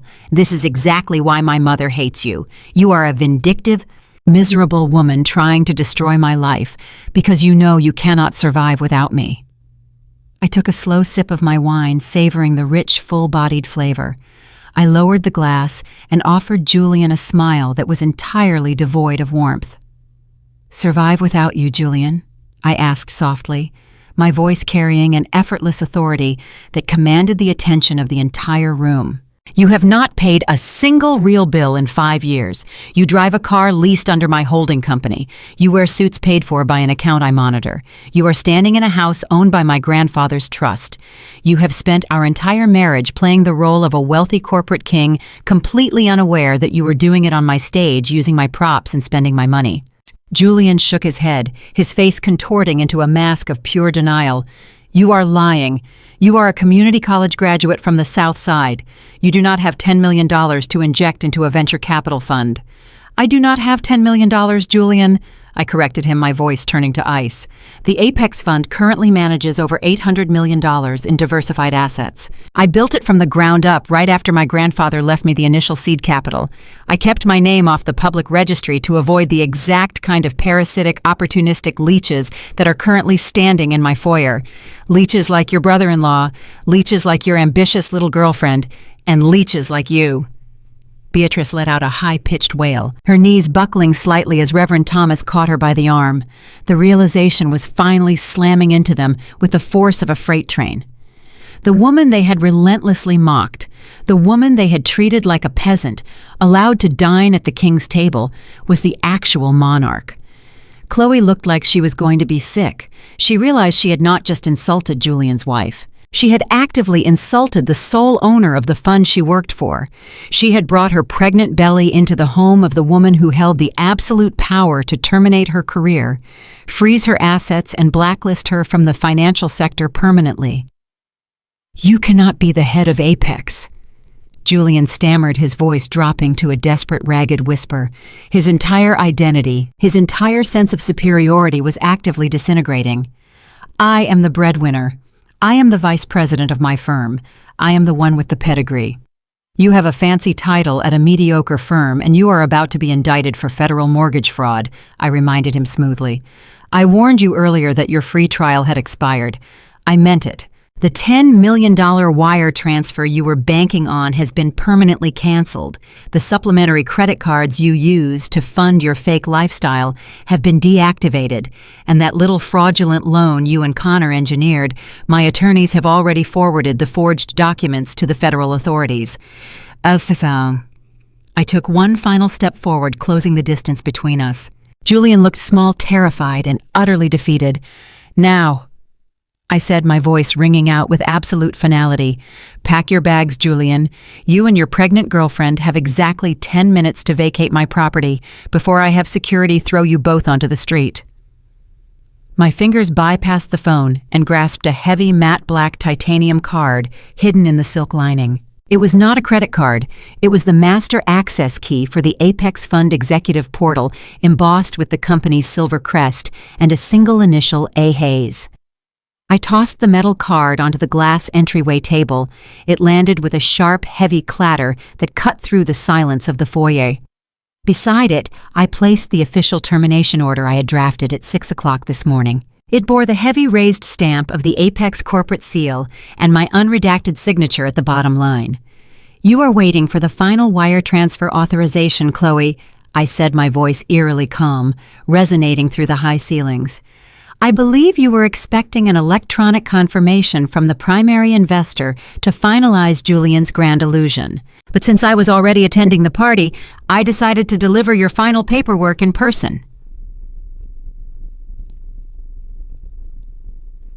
Chloe's eyes darted from my face down to the glass table. She stared at the titanium card, her gaze tracking the silver crest, before drifting to the official termination letter. The bold black ink of my signature stared back at her. She froze. The color drained from her face so rapidly that her bright red lipstick suddenly looked like a garish, misplaced stain on white paper. Her fingers went entirely slack. The burnt orange Hermes bag slipped from her grasp, hitting the polished marble floor with a heavy final thud. Chloe took a frantic, uncoordinated step backward, her stilettos catching on the edge of the Persian rug. She stumbled, crashing hard into the edge of the glass console table, the crystal vases rattling violently as she fought to keep her balance. Her mouth fell open and a sound of pure, unadulterated panic ripped from her throat. "No!" Chloe screamed, her voice shattering into a hysterical, high-pitched wail. "No, impossible! What are you doing here?" Julian frowned, deeply confused by her sudden, violent terror. He stepped forward, reaching out with both hands to steady her, his face a mask of clueless concern. "Chloe, baby, what is wrong?" "It is just a fake card. She is playing a game. Calm down." Chloe recoiled as if his touch was laced with acid. She violently swatted his hands away, slapping his arm with enough force to make him flinch backward. She pointed a shaking, manicured finger directly at my face, her chest heaving as she struggled to draw breath. "You idiot!" Chloe shrieked, her voice echoing off the walls, raw and completely unhinged. "That is not your unemployed wife. That is Ava Hayes, the majority shareholder of the Apex Fund, the one who signed my termination order this morning." The silence that followed was absolute. It was a heavy, suffocating vacuum that seemed to suck all the air out of the grand foyer. Julian stopped breathing. He stared at me, then looked back at the titanium card on the table, then back at me. His brain was visibly short-circuiting, entirely incapable of processing the magnitude of the information. The woman he had spent 5 years patronizing, the woman he had relegated to the role of a financially dependent, naive housewife, was the apex predator of his corporate ecosystem. Ava Hayes. Beatrice whispered the name, slipping from her lips like a prayer. Her knees buckled, and she grabbed the back of a dining chair to keep from collapsing onto the marble. The Reverend stood frozen beside her, his righteous posturing entirely obliterated by the realization that he had just ordered a billionaire out of her own home. "You are the big boss," Julian stammered, his voice dropping to a hoarse, ragged whisper. The realization hit him with the force of a physical blow. He staggered backward, his pristine tuxedo suddenly looking like a clown suit. "You are the silent investor. You are the one who approved the $10 million buy-in." "I approved the initial term sheet," I corrected smoothly, stepping closer to the glass table. "I wanted to see exactly how greedy you were. I wanted to see how far you would go to impress a woman who was only interested in my money. You spent months pitching the Apex Fund, Julian. You spent months begging for capital, submitting falsified financial projections, inflating your assets, and boasting about your brilliant brother-in-law's real estate firm." I turned my gaze to Connor, who was now clutching his chest, leaning against the wall, as if he were having a heart attack. The connection had just crystallized in his mind. The $10 million he needed to cover up his federal mortgage fraud was gone. The only person who could have saved him from a federal indictment was the woman he had just mocked. "You brought Connor into your pitch," I continued, my voice lethal and precise. "You used his firm to guarantee the collateral. You leveraged this exact estate in your corporate filings to prove to the Apex Fund that you had liquid assets. You submitted a forged power of attorney directly to my risk management department." Julian was hyperventilating. His chest rose and fell in rapid, shallow jerks. "You knew," he gasped, tears of sheer panic welling in his eyes. "You knew everything from the very beginning." "I own the fund, Julian. Every single document you submitted crossed my desk. Every time you logged into the secure portal from your home office, I tracked the IP address. Every time you promised Chloe that you were on the verge of a massive payout, you were literally begging me for an allowance." Chloe let out another sob, sinking down against the wall, wrapping her arms around her stomach. Her corporate ambitions, her carefully calculated affair, her entire future had just been incinerated. "I did not know," she wept, looking up at me with terrified, pleading eyes. "I swear to God, Miss Hayes, I did not know she was your wife. He told me he was divorcing a nobody. He told me she was a dead weight. And you believed him," I said, looking down at her with absolute disgust. "You broke every ethical guideline in the financial sector. You slept with a prospective client. You conspired to hide his fraudulent assets from our compliance officers. You pushed the $10 million approval through the preliminary stages because you thought you were securing a wealthy husband. You compromised my firm."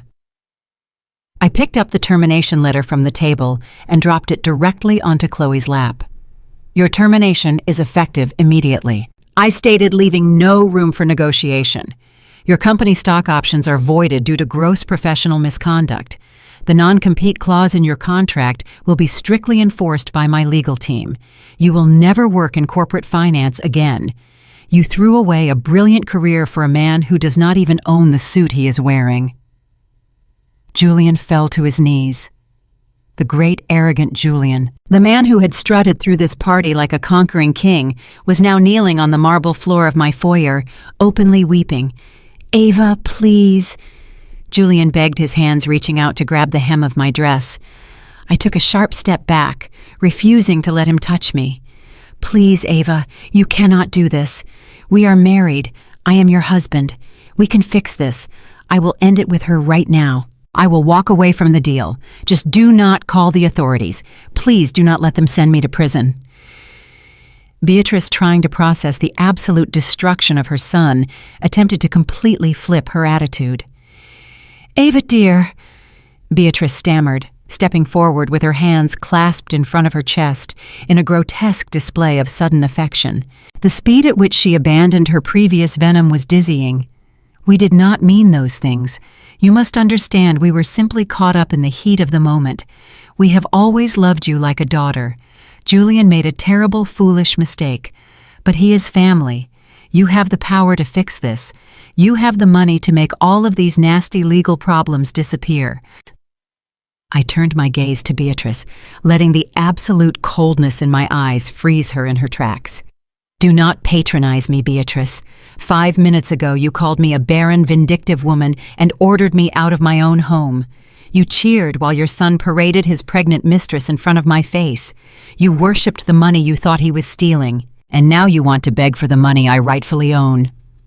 Reverend Thomas tried to intervene, raising his hands in a gesture of peaceful mediation. "Ava, the Lord preaches forgiveness. He preaches grace in the face of transgression. Julian has strayed from the path, but with your resources, we can rehabilitate him. We can keep this quiet. Think of the family reputation. Think of the church. Your church was funded by my grandfather's trust," Thomas I revealed, watching the Reverend's jaw drop. "The anonymous yearly donations that kept your parish afloat for the last 5 years came directly from a subsidiary of the Apex Fund. I paid for the new roof. I paid for the stained glass windows. I financed your entire congregation while you sat at my dining table every Thanksgiving and insinuated that I was not a suitable wife for your brilliant son." The Reverend looked as if he had been struck by a physical blow. He staggered back, clutching his chest, his holy facade completely shattered by the weight of his own hypocrisy. "The funding stops today," I informed him. Ensuring my voice was loud enough for every remaining guest to hear. "You can rely on the Lord to fix your roof next winter." I looked down at Julian, who was trembling so hard his teeth were chattering. "You are not my husband, Julian," I said, my voice echoing with chilling finality. "You are a liability. You are a criminal and you are trespassing on my property." I pulled my phone from my clutch and tapped the screen. The front doors of the mansion swung open, and 4 massive, broad-shouldered private security contractors stepped into the foyer. They were dressed in immaculate black suits, their earpieces glowing faintly in the dim light of the porch. They moved with military precision, stopping directly behind Julian and Chloe. "These gentlemen work for Hayes Corporate Security," I announced to the silent, terrified room. They have been waiting in the driveway for my signal. You have exactly 10 minutes to gather whatever fits in a garbage bag. Everything else stays. The cars remain in the garage. The watches stay in the safe. You leave with the clothes on your back and the reality of what you have done." The heavy oak front door swung open again before Julian could even formulate a pathetic response. 3 figures stepped into the foyer, moving with synchronized predatory grace.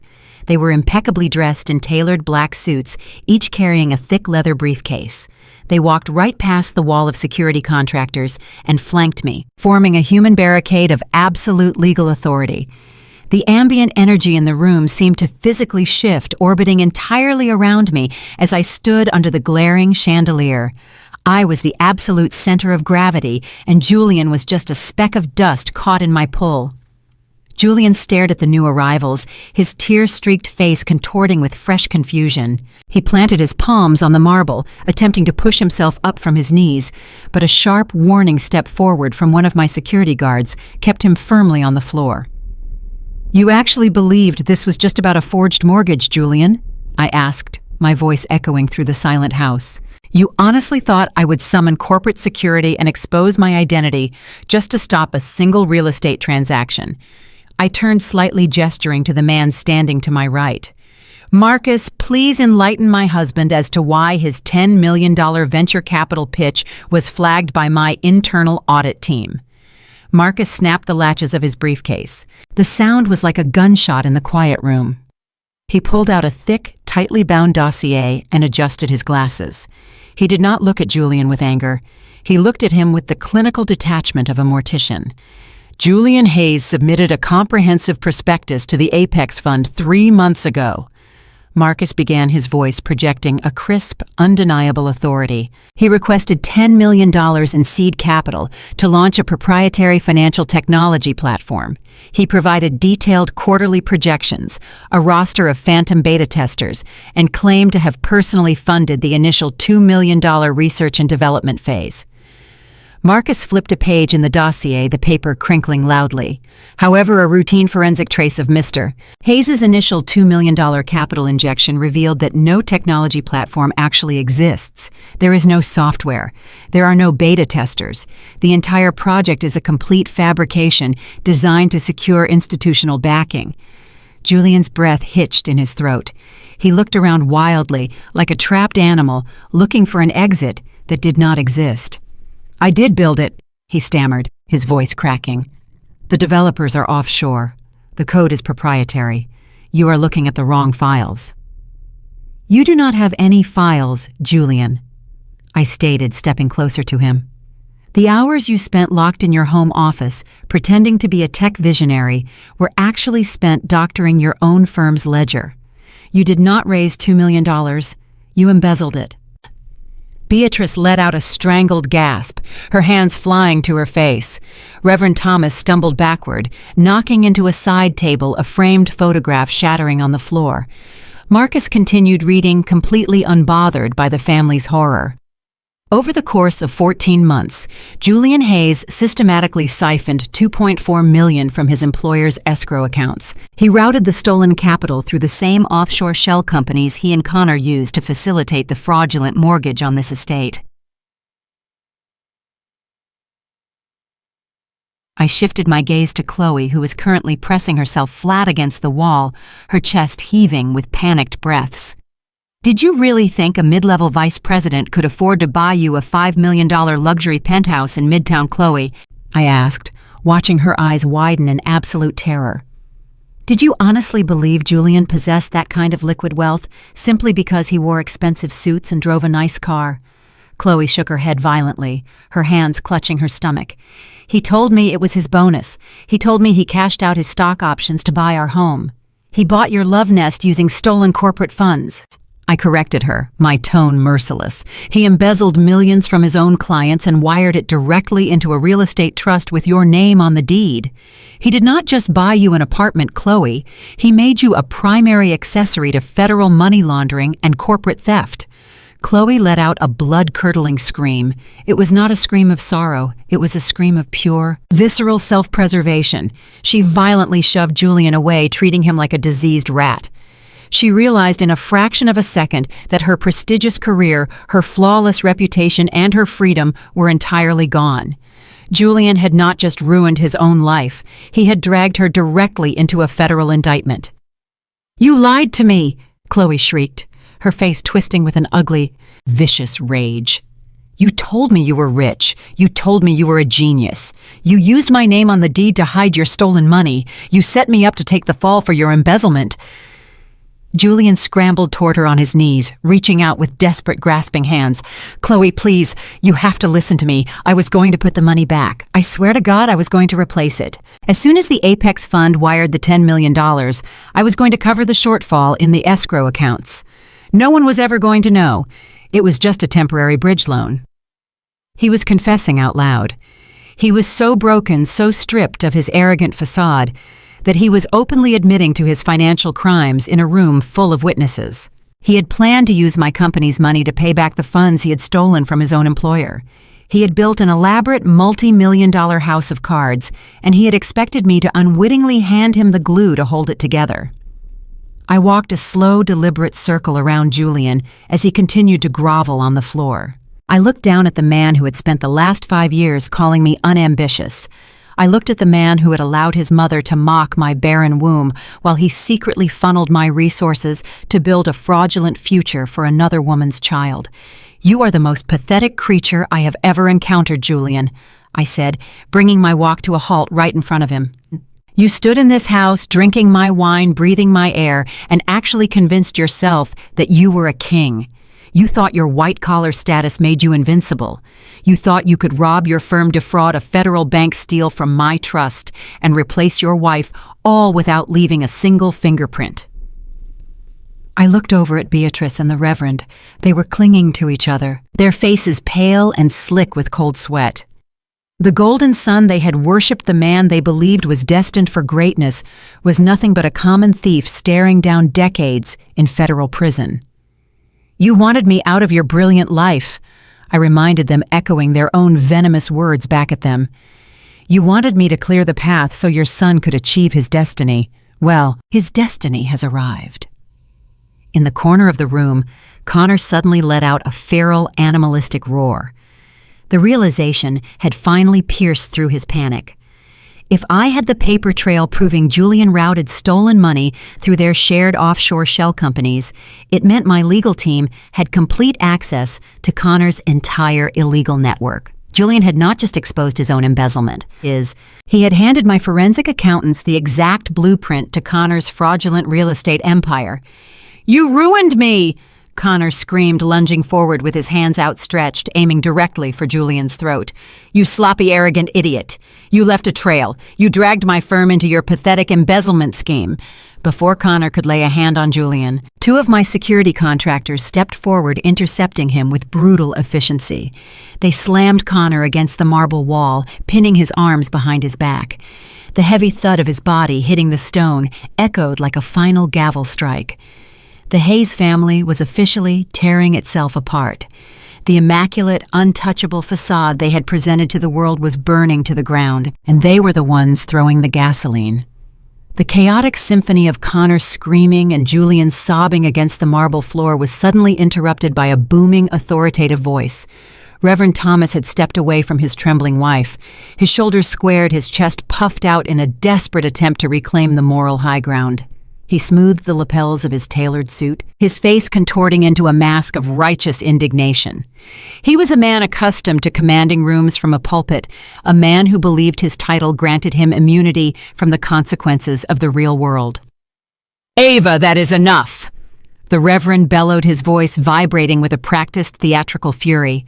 "You have made your point. You have humiliated my son. You have unleashed your wrath upon this household, but I will not stand here and allow you to destroy my family out of sheer malice. The Lord warns us against the poison of vengeance. You are acting out of spite, tearing down everything we have built simply because you are hurt. I demand that you call off these men. I demand that you stop this spectacle immediately before you do irreparable damage to our reputation and to the sanctity of our church." I slowly turned my head to look at him. The sheer audacity of his demand was almost impressive. He stood there wrapped in a cloak of false piety, attempting to use the name of God to shield his son from a federal indictment. I did not raise my voice. I did not need to. I simply held out my left hand toward Marcus. Without breaking eye contact with the Reverend Marcus, opened a secondary compartment in his leather briefcase. He pulled out a thick manila folder, the edges reinforced with red tape, and placed it firmly into my waiting hand.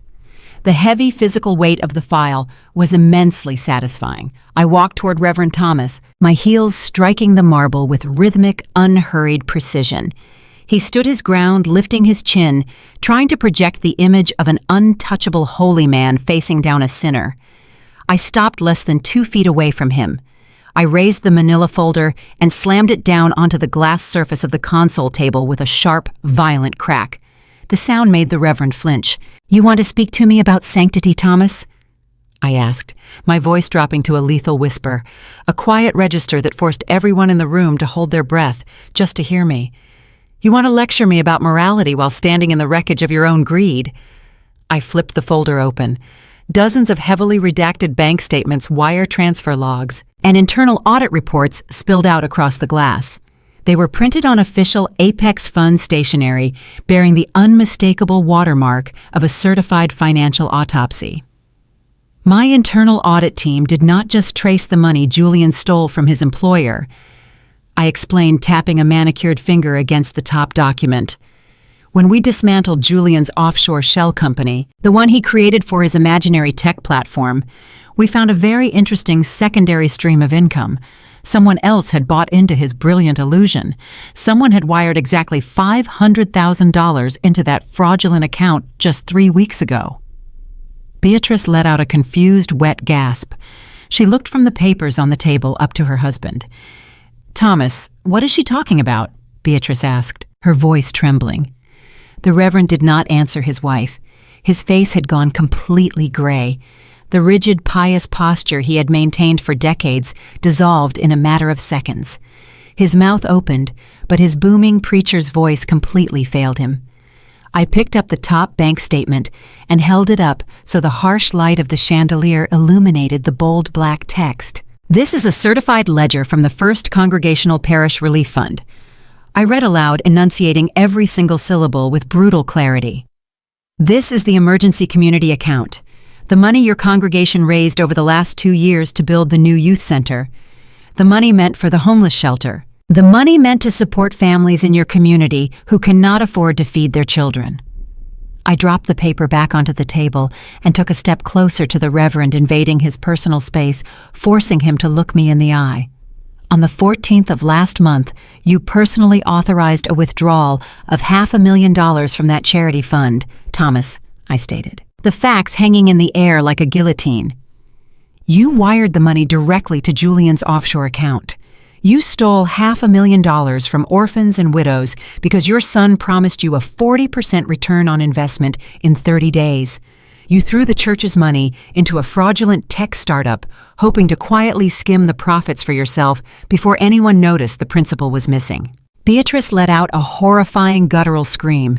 It was not a scream of sorrow. It was the sound of her entire universe, her entire identity violently imploding. She lunged forward, grabbing her husband by the lapels of his suit, shaking him with a sudden frantic strength. "Tell me she is lying!" Beatrice shrieked, her perfectly styled hair falling into her eyes, her expensive makeup running down her face in dark streaks. "Thomas, tell me she is lying right now. Tell me you did not touch the relief fund. The church board is auditing the accounts next week. If that money is gone, we are ruined. We will be excommunicated." Thomas could not look at his wife. He looked down at his polished Italian leather shoes, his hands trembling at his sides. "I had to do it, Beatrice." He mumbled, his voice a pathetic, broken whine. "Julian said it was guaranteed. He showed me the projections. He said the Apex Fund was backing the technology. I was going to put the principal back before the audit. I was going to use the profits to pay off our second mortgage. The church was never going to know." "You absolute fool!" Beatrice wailed, slapping his chest with her open palms. "You stole from the church. You trusted this idiot boy, and you stole from the church. We are going to prison." I watched the impeccable Superior Hayes parents tear each other apart. The hypocrisy was breathtaking. Just minutes ago, Beatrice had called me a peasant. She had told me to pack my cheap belongings and crawl back to obscurity. She had proudly announced that she belonged to a different stratosphere of wealth and pedigree. "You were right about one thing, Beatrice," I said smoothly, cutting through her hysterical sobbing. "You and your husband truly are operating on the exact same level as your son.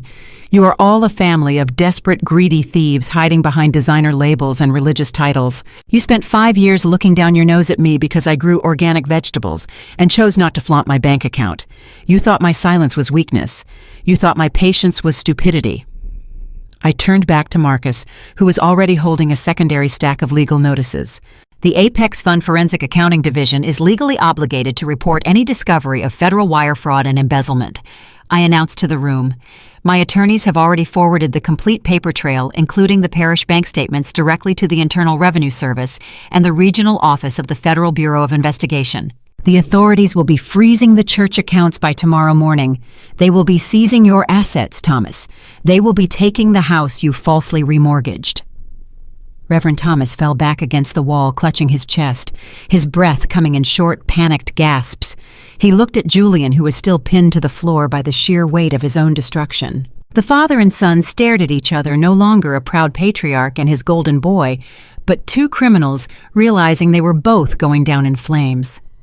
Chloe was still backed into the corner, weeping into her hands, completely ignored by the family she had so desperately tried to marry into. Connor was still being held against the marble wall by my security team, his face bruised and furious. I picked up my glass of dark red wine from the tray where I had left it.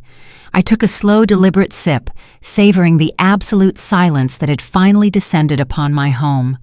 The toxic, suffocating infection that had plagued my life for 5 years was finally being surgically removed. "My security team will escort you all to the driveway," I commanded, setting the empty wine glass down next to the evidence of their crimes. "You are no longer welcome on my property. You are no longer welcome in my life. You have exactly 5 minutes to get out of my house before I have you thrown out." The two security contractors holding Connor, pinned against the cold marble wall, suddenly released their grip. Connor stumbled forward, his heavy breathing filling the space left by Julian's pathetic whimpers. He aggressively straightened the lapels of his custom-tailored suit, shooting a venomous glare at his brother-in-law, weeping on the floor. Connor was a survivor.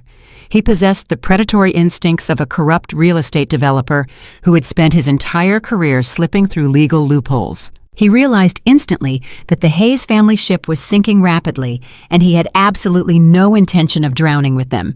He pulled his phone from his inner breast pocket, his thumb rapidly swiping across the glowing screen. He did not look at me. He did not look at his wife Gabrielle, who was currently clutching her pearl necklace in silent horror. He simply turned on his heel and began walking briskly toward the heavy double doors leading to the side courtyard. I gave Marcus a subtle, nearly imperceptible nod. Marcus raised 2 fingers. The largest of the security contractors, a man who looked like he was carved entirely from granite, stepped fluidly across the foyer. He planted his massive frame directly in front of the side exit, folding his arms across his chest. He resembled a brick wall in a tuxedo. Connor stopped short, his expensive leather shoes squeaking against the polished floor. He looked up at the guard, a muscle ticking in his jaw, before turning slowly back to face me. "You cannot hold me here, Ava," Connor stated, his voice dripping with forced bravado and arrogant entitlement. "I am not part of Julian's psychotic corporate embezzlement fantasy. I am an independent broker. You blocking my exit constitutes illegal detainment and false imprisonment. Step aside right now, or I will have my personal legal counsel tear you and your precious fund apart." I smiled. It was a cold, razor-sharp expression that offered absolutely no warmth. "I highly doubt that Connor," I replied, my voice slicing through the tense air. "Your lead corporate counsel submitted his formal resignation via email exactly 20 minutes ago. It seems he suddenly realized that advising a client actively engaging in federal mortgage fraud might jeopardize his license to practice law." Connor froze. The smug, superior sneer evaporated from his face, replaced by a rigid mask of sudden panic. He stared at me, his knuckles turning white as he gripped his phone. "You are bluffing. My firm is fully insulated from Julian. You have nothing on me." I held my hand out toward Marcus once again. My chief auditor did not even need to search his briefcase. He already held a slender, red-bordered file in his hands. He passed it to me with the precision of a surgeon handing over a scalpel. "You have always prided yourself on being the smartest man in the room, Connor," I said, tapping the stiff cardboard of the file. "You spent every family holiday boasting about your brilliant real estate acquisitions. You loved mocking my organic farming. You loved telling Julian that he needed to assert his dominance over a simple-minded woman like me. But you were not as insulated as you thought. You were bleeding cash." Connor swallowed hard, his eyes locked onto the red file in my hands. Horizon Estates has been operating at a massive, unsustainable deficit for the last 3 years. I continued ensuring my voice carried to every corner of the grand foyer. Your commercial properties were sitting empty. Your creditors were threatening to call in your loans. You were desperate. So when your idiot brother-in-law approached you with a stolen $2 million capital injection from his fake tech startup, you saw a lifeline. Gabrielle, who had been standing frozen near the dining room entrance, took a shaky step forward. Her eyes darted from her husband to me, her face pale with rising terror. "Connor, what is she talking about?" Gabrielle whispered, her voice trembling violently. "Tell her she is crazy. Tell her our firm is fine." Connor ignored his wife. He kept his eyes entirely fixed on me, a desperate cornered glint shining in his pupils. "I did not touch Julian's stolen money." Connor spat, his voice rising in pitch. "You cannot prove anything." I opened the red file. In the red, "I do not need to prove that you touched Julian's money, Connor. I need to prove that you collateralized your toxic underwater properties using forged signatures. When you realized you were going bankrupt, you issued millions of dollars in junk bonds to keep your company afloat. You packaged your worthless commercial debt and sold it on the secondary market to hide your insolvency."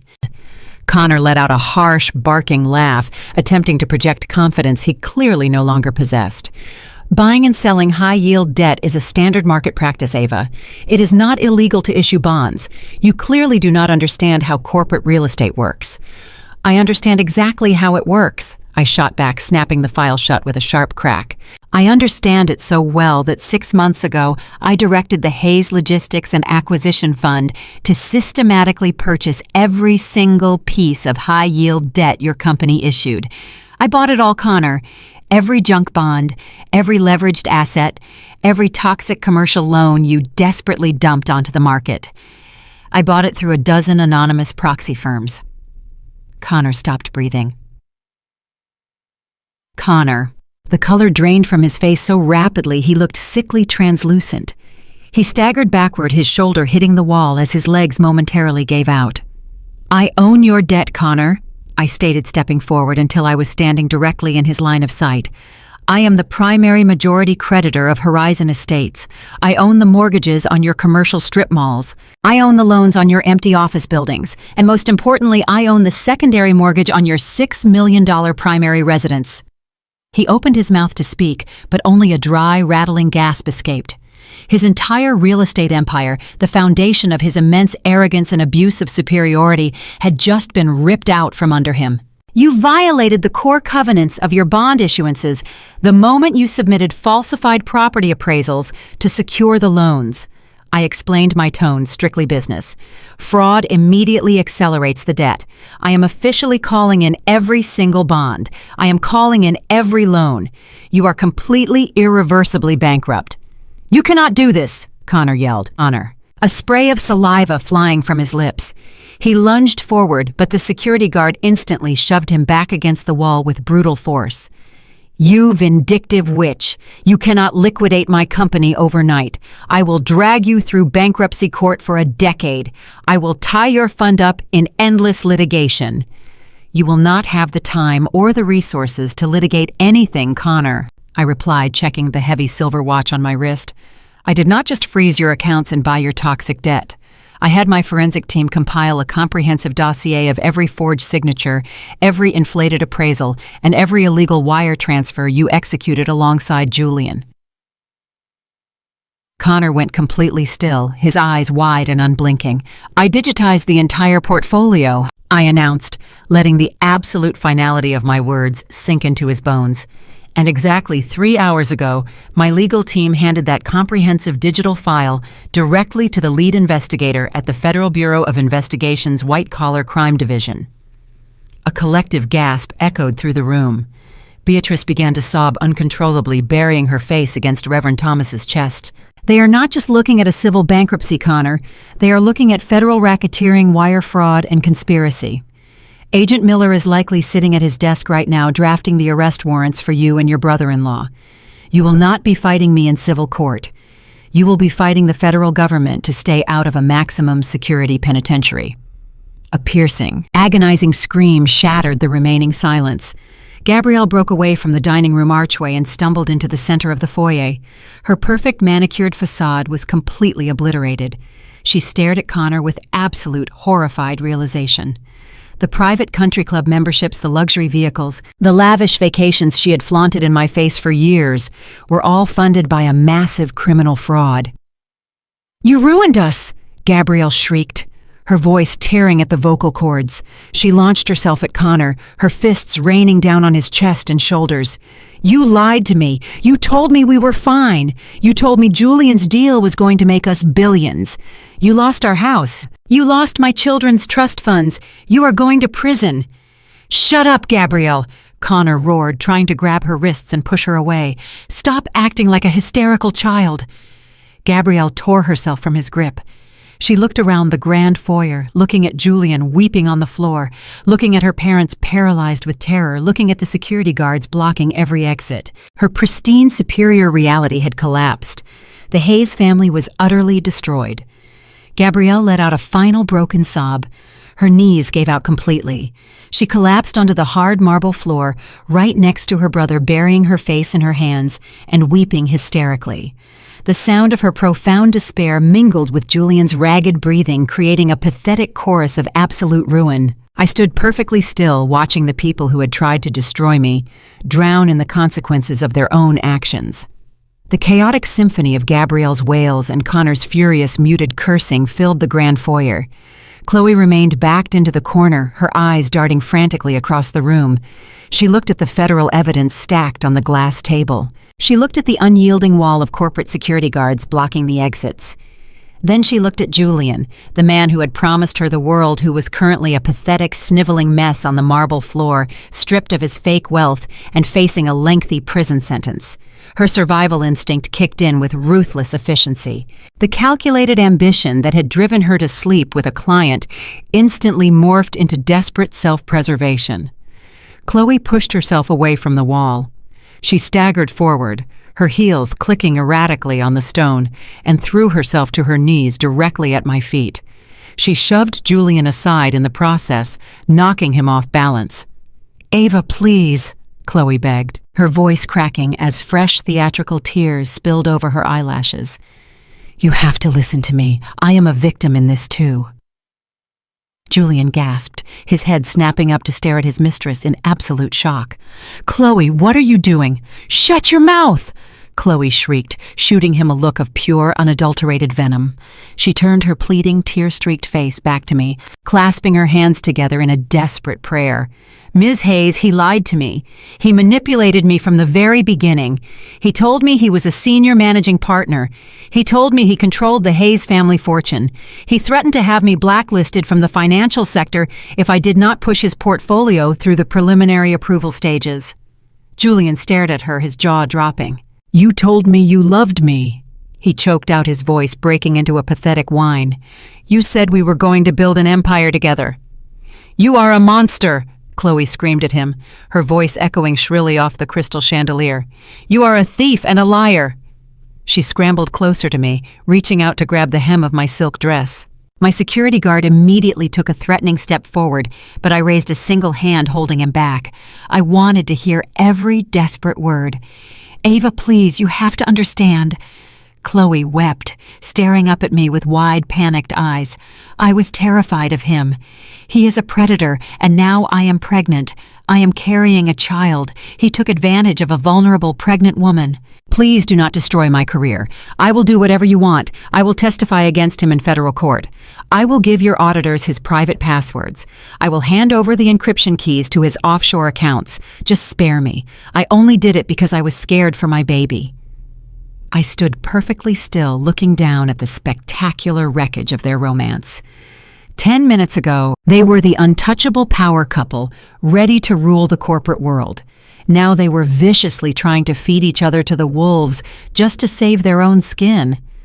I offered Chloe a slow, chilling smirk. "Pregnant?" I asked, letting the single word hang heavily in the cold air of the foyer. I slowly shifted my gaze from the groveling mistress on the floor and locked eyes with my completely broken husband. "Julian," I said, my voice dropping to a deadly quiet register that commanded the absolute attention of every person in the room. "Have you ever stopped to wonder why we never had children during our 5 years of marriage?" Julian stared at me, his tear-streaked face twisting in absolute bewilderment. He looked from Chloe's stomach back to my eyes, his mouth opening and closing like a suffocating fish. I reached into Marcus's briefcase one final time. I pulled out a slender white envelope from the side pocket and tossed it onto the glass table, landing perfectly on top of the federal embezzlement files. "That is a certified medical evaluation from Massachusetts General Hospital," I said, my voice echoing in the dead silence of the room. "Dated 4 years ago. You have severe congenital azoospermia, Julian. You are completely and permanently sterile. You could not father a child if your life depended on it." Julian froze. The blood drained from his face so fast he looked like a corpse. "That is a lie," he whispered, his voice trembling with a pathetic denial. "We were still trying. The doctor said we just needed more time." "It is a clinical indisputable fact," I corrected mercilessly. "I intercepted the test results before you ever saw the actual data. I paid the clinic to seal the official records and feed you a false narrative of hope. I sat at Thanksgiving dinners, Christmas mornings, and Easter brunches for 5 years, silently listening to your mother mock my empty, barren womb. I let this entire arrogant family treat me like defective goods, all to protect your unbelievably fragile, pathetic ego. I absorbed their endless cruelty so you could still look in the mirror and feel like a man." Beatrice let out a strangled gasp in the corner. Her hands flew to her mouth as the crushing weight of her own past insults finally crashed down on her. I turned my attention back down to Chloe, who was now trembling so violently her teeth chattered. "Julian cannot give you a child, Chloe," I said smoothly, stepping back to give the room a clear view of the disaster. "So the question remains, who exactly is the father of this miracle baby?" The realization hit Julian like a runaway freight train. The illusion of his perfect, devoted mistress, the woman he had stolen millions to impress, shattered into a million jagged pieces. He let out a feral, guttural roar that did not even sound human. He scrambled up from the marble floor and lunged directly at Chloe. His hands closed around her throat before anyone could even react. He slammed her back against the expensive wallpaper, his eyes wide and bloodshot with absolute unhinged madness. "Who is it?" Julian screamed, spittle flying from his lips as he shook her violently against the plaster. "Who is the father? Tell me right now." Chloe clawed frantically at his wrists, her face turning a mottled, terrifying shade of red. She gasped for air, her eyes darting wildly around the room, searching for a savior who was definitely not coming to her rescue. "Tell me," Julian roared again, tightening his grip. "It is Connor!" Chloe shrieked, her voice tearing through the room like a jagged knife. "It is Connor's baby!" The silence that followed was absolute, deafening, and completely suffocating. It lasted for exactly 3 seconds before the entire house violently exploded. Gabrielle, who had just stopped weeping over her husband's impending federal indictment, let out a sound that chilled the blood in my veins. She turned her head slowly, looking at Connor, who was still pinned against the opposite wall by my security. Her own husband, the man who had bankrupted their family, and apparently the man who had been sleeping with her brother's mistress. "You disgusting bastard!" Gabrielle screamed, launching herself across the grand foyer. She did not go for his clothes. She went straight for his face. Her perfectly manicured nails dug deeply into his cheeks as she tackled him to the floor. Connor shouted in pain, trying to throw her off. But Gabrielle fought with the deranged animalistic strength of a woman who had just lost her wealth, her pristine reputation, and her marriage in the span of 20 minutes. My security guards took a synchronized step back, seamlessly forming a perimeter and allowing the Hayes family to physically tear each other apart on the imported marble. Reverend Thomas was shouting useless, panicked prayers into the air. Beatrice was hyperventilating on the floor, and Julian collapsed back into a sobbing heap over the mistress who had betrayed him with his own brother-in-law. The destruction was finally absolute. The shrill, piercing wail of sirens suddenly cut through the violent sounds of the Hayes family tearing themselves apart. A second later, the grand windows of the foyer were illuminated by the frantic pulsing sweep of red and blue lights. The heavy strobes painted the marble floors, and the crystal chandelier in alternating colors of absolute panic. The federal authorities had not waited until morning. They had arrived right on cue.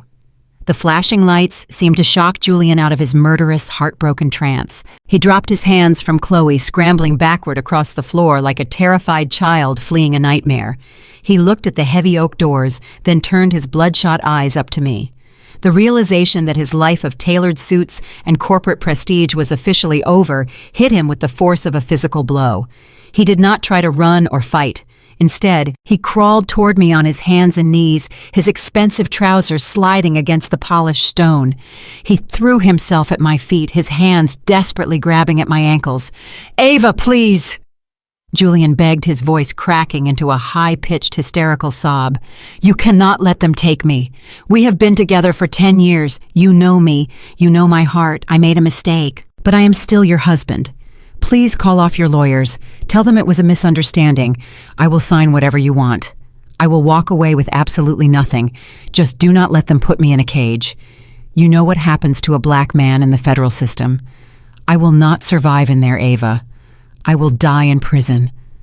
Please, you cannot do this to me."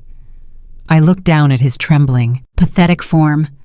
I felt absolutely no pity, no lingering affection, and certainly no remorse. I slowly and deliberately pulled my foot back, forcing his grasping hands to slip off my skin and hit the cold floor. "You are not a victim of the system, Julian," I said, my voice completely devoid of emotion. "You are a victim of your own greed. You built this cage with your own 2 hands, and now you are going to sit in it." The heavy oak doors were violently pushed open from the outside. My security team seamlessly stepped back, creating a wide, unobstructed path as a dozen federal agents and uniformed police officers flooded into the grand foyer. The chaotic energy in the room instantly crystallized into cold procedural authority. Agent Miller, a tall, imposing man in a dark windbreaker, stepped forward, a thick stack of warrants in his hand. He did not hesitate. He pointed directly at the 3 men who had spent years acting like gods among mortals. "Julian Hayes, Connor Morgan, and Thomas Hayes." The agent announced, his voice echoing over the continuing wail of the sirens outside. "You are all under arrest for federal wire fraud, embezzlement, racketeering, and money laundering." Officers swarmed them immediately. Connor tried to struggle, screaming obscenities at his wife and his brother-in-law as they forced his arms behind his back and secured the heavy steel handcuffs. Reverend Thomas offered no resistance whatsoever. He simply hung his head in absolute shame, weeping silently as an agent read him his Miranda rights. Julian remained on his knees, sobbing my name over and over again as he was hauled roughly to his feet and cuffed. Beatrice stood frozen, watching the officers drag her golden son and her supposedly holy husband toward the door. The pristine, untouchable legacy she had spent her entire life cultivating was being marched out of my house in federal chains. She let out a single breathless gasp, her eyes rolling into the back of her head, and collapsed in a dead faint, hitting the marble floor with a heavy thud. I did not offer a single hand to help Beatrice up from the floor. I simply stepped over her unconscious body and signaled to the lead security contractor standing near the grand staircase. "Pack every single thing that belongs to them," I ordered, my voice ringing out with absolute finality. Every custom suit, every pair of imported shoes, every golf club, and every piece of jewelry Julian purchased using stolen funds. shove it all into industrial garbage bags, and dump it at the end of the driveway. I want this entire estate scrubbed completely clean of the haze infection before midnight. My contractors moved with ruthless efficiency. Gabrielle and Chloe were practically dragged out the front doors, their hysterical competing screams fading into the cool night air. Paramedics eventually arrived to revive Beatrice from the marble floor, only to immediately load the disgraced matriarch into an ambulance under strict police supervision. I walked out onto the grand stone portico of my home, the crisp, clean evening breeze washing over my face. I stood at the top of the sweeping staircase, my posture perfect and unyielding. I watched in deep satisfaction as the synchronized procession of federal vehicles rolled down my long, winding driveway. The harsh, flashing red and blue lights illuminated my pristine landscaping, carrying away the arrogant men who had spent half a decade trying to convince me I was worthless. They were locked in the back of federal transport vans, permanently stripped of their stolen wealth, their false prestige, and their freedom. The heavy oak doors finally closed behind me, sealing out the chaos of the world and leaving me in absolute glorious silence. I sit here now in the quiet, untouched comfort of my living room, the fire crackling softly in the hearth. I look at the heavy crystal glass of aged bourbon resting in my hand, the amber liquid catching the warm golden light of the room. I take one final slow sip, savoring the smooth, rich burn against my throat, and set the glass down firmly on the mahogany table. Society spends a phenomenal amount of time teaching women how to endure. We are conditioned from birth to swallow our pride, to shrink our ambitions, and to suffer in polite silence just to protect the fragile egos of the men around us. We are repeatedly told that keeping the peace is a virtue, even when that peace is built entirely upon our own degradation and financial ruin. But endless endurance is not a badge of honor when it requires sacrificing your own soul.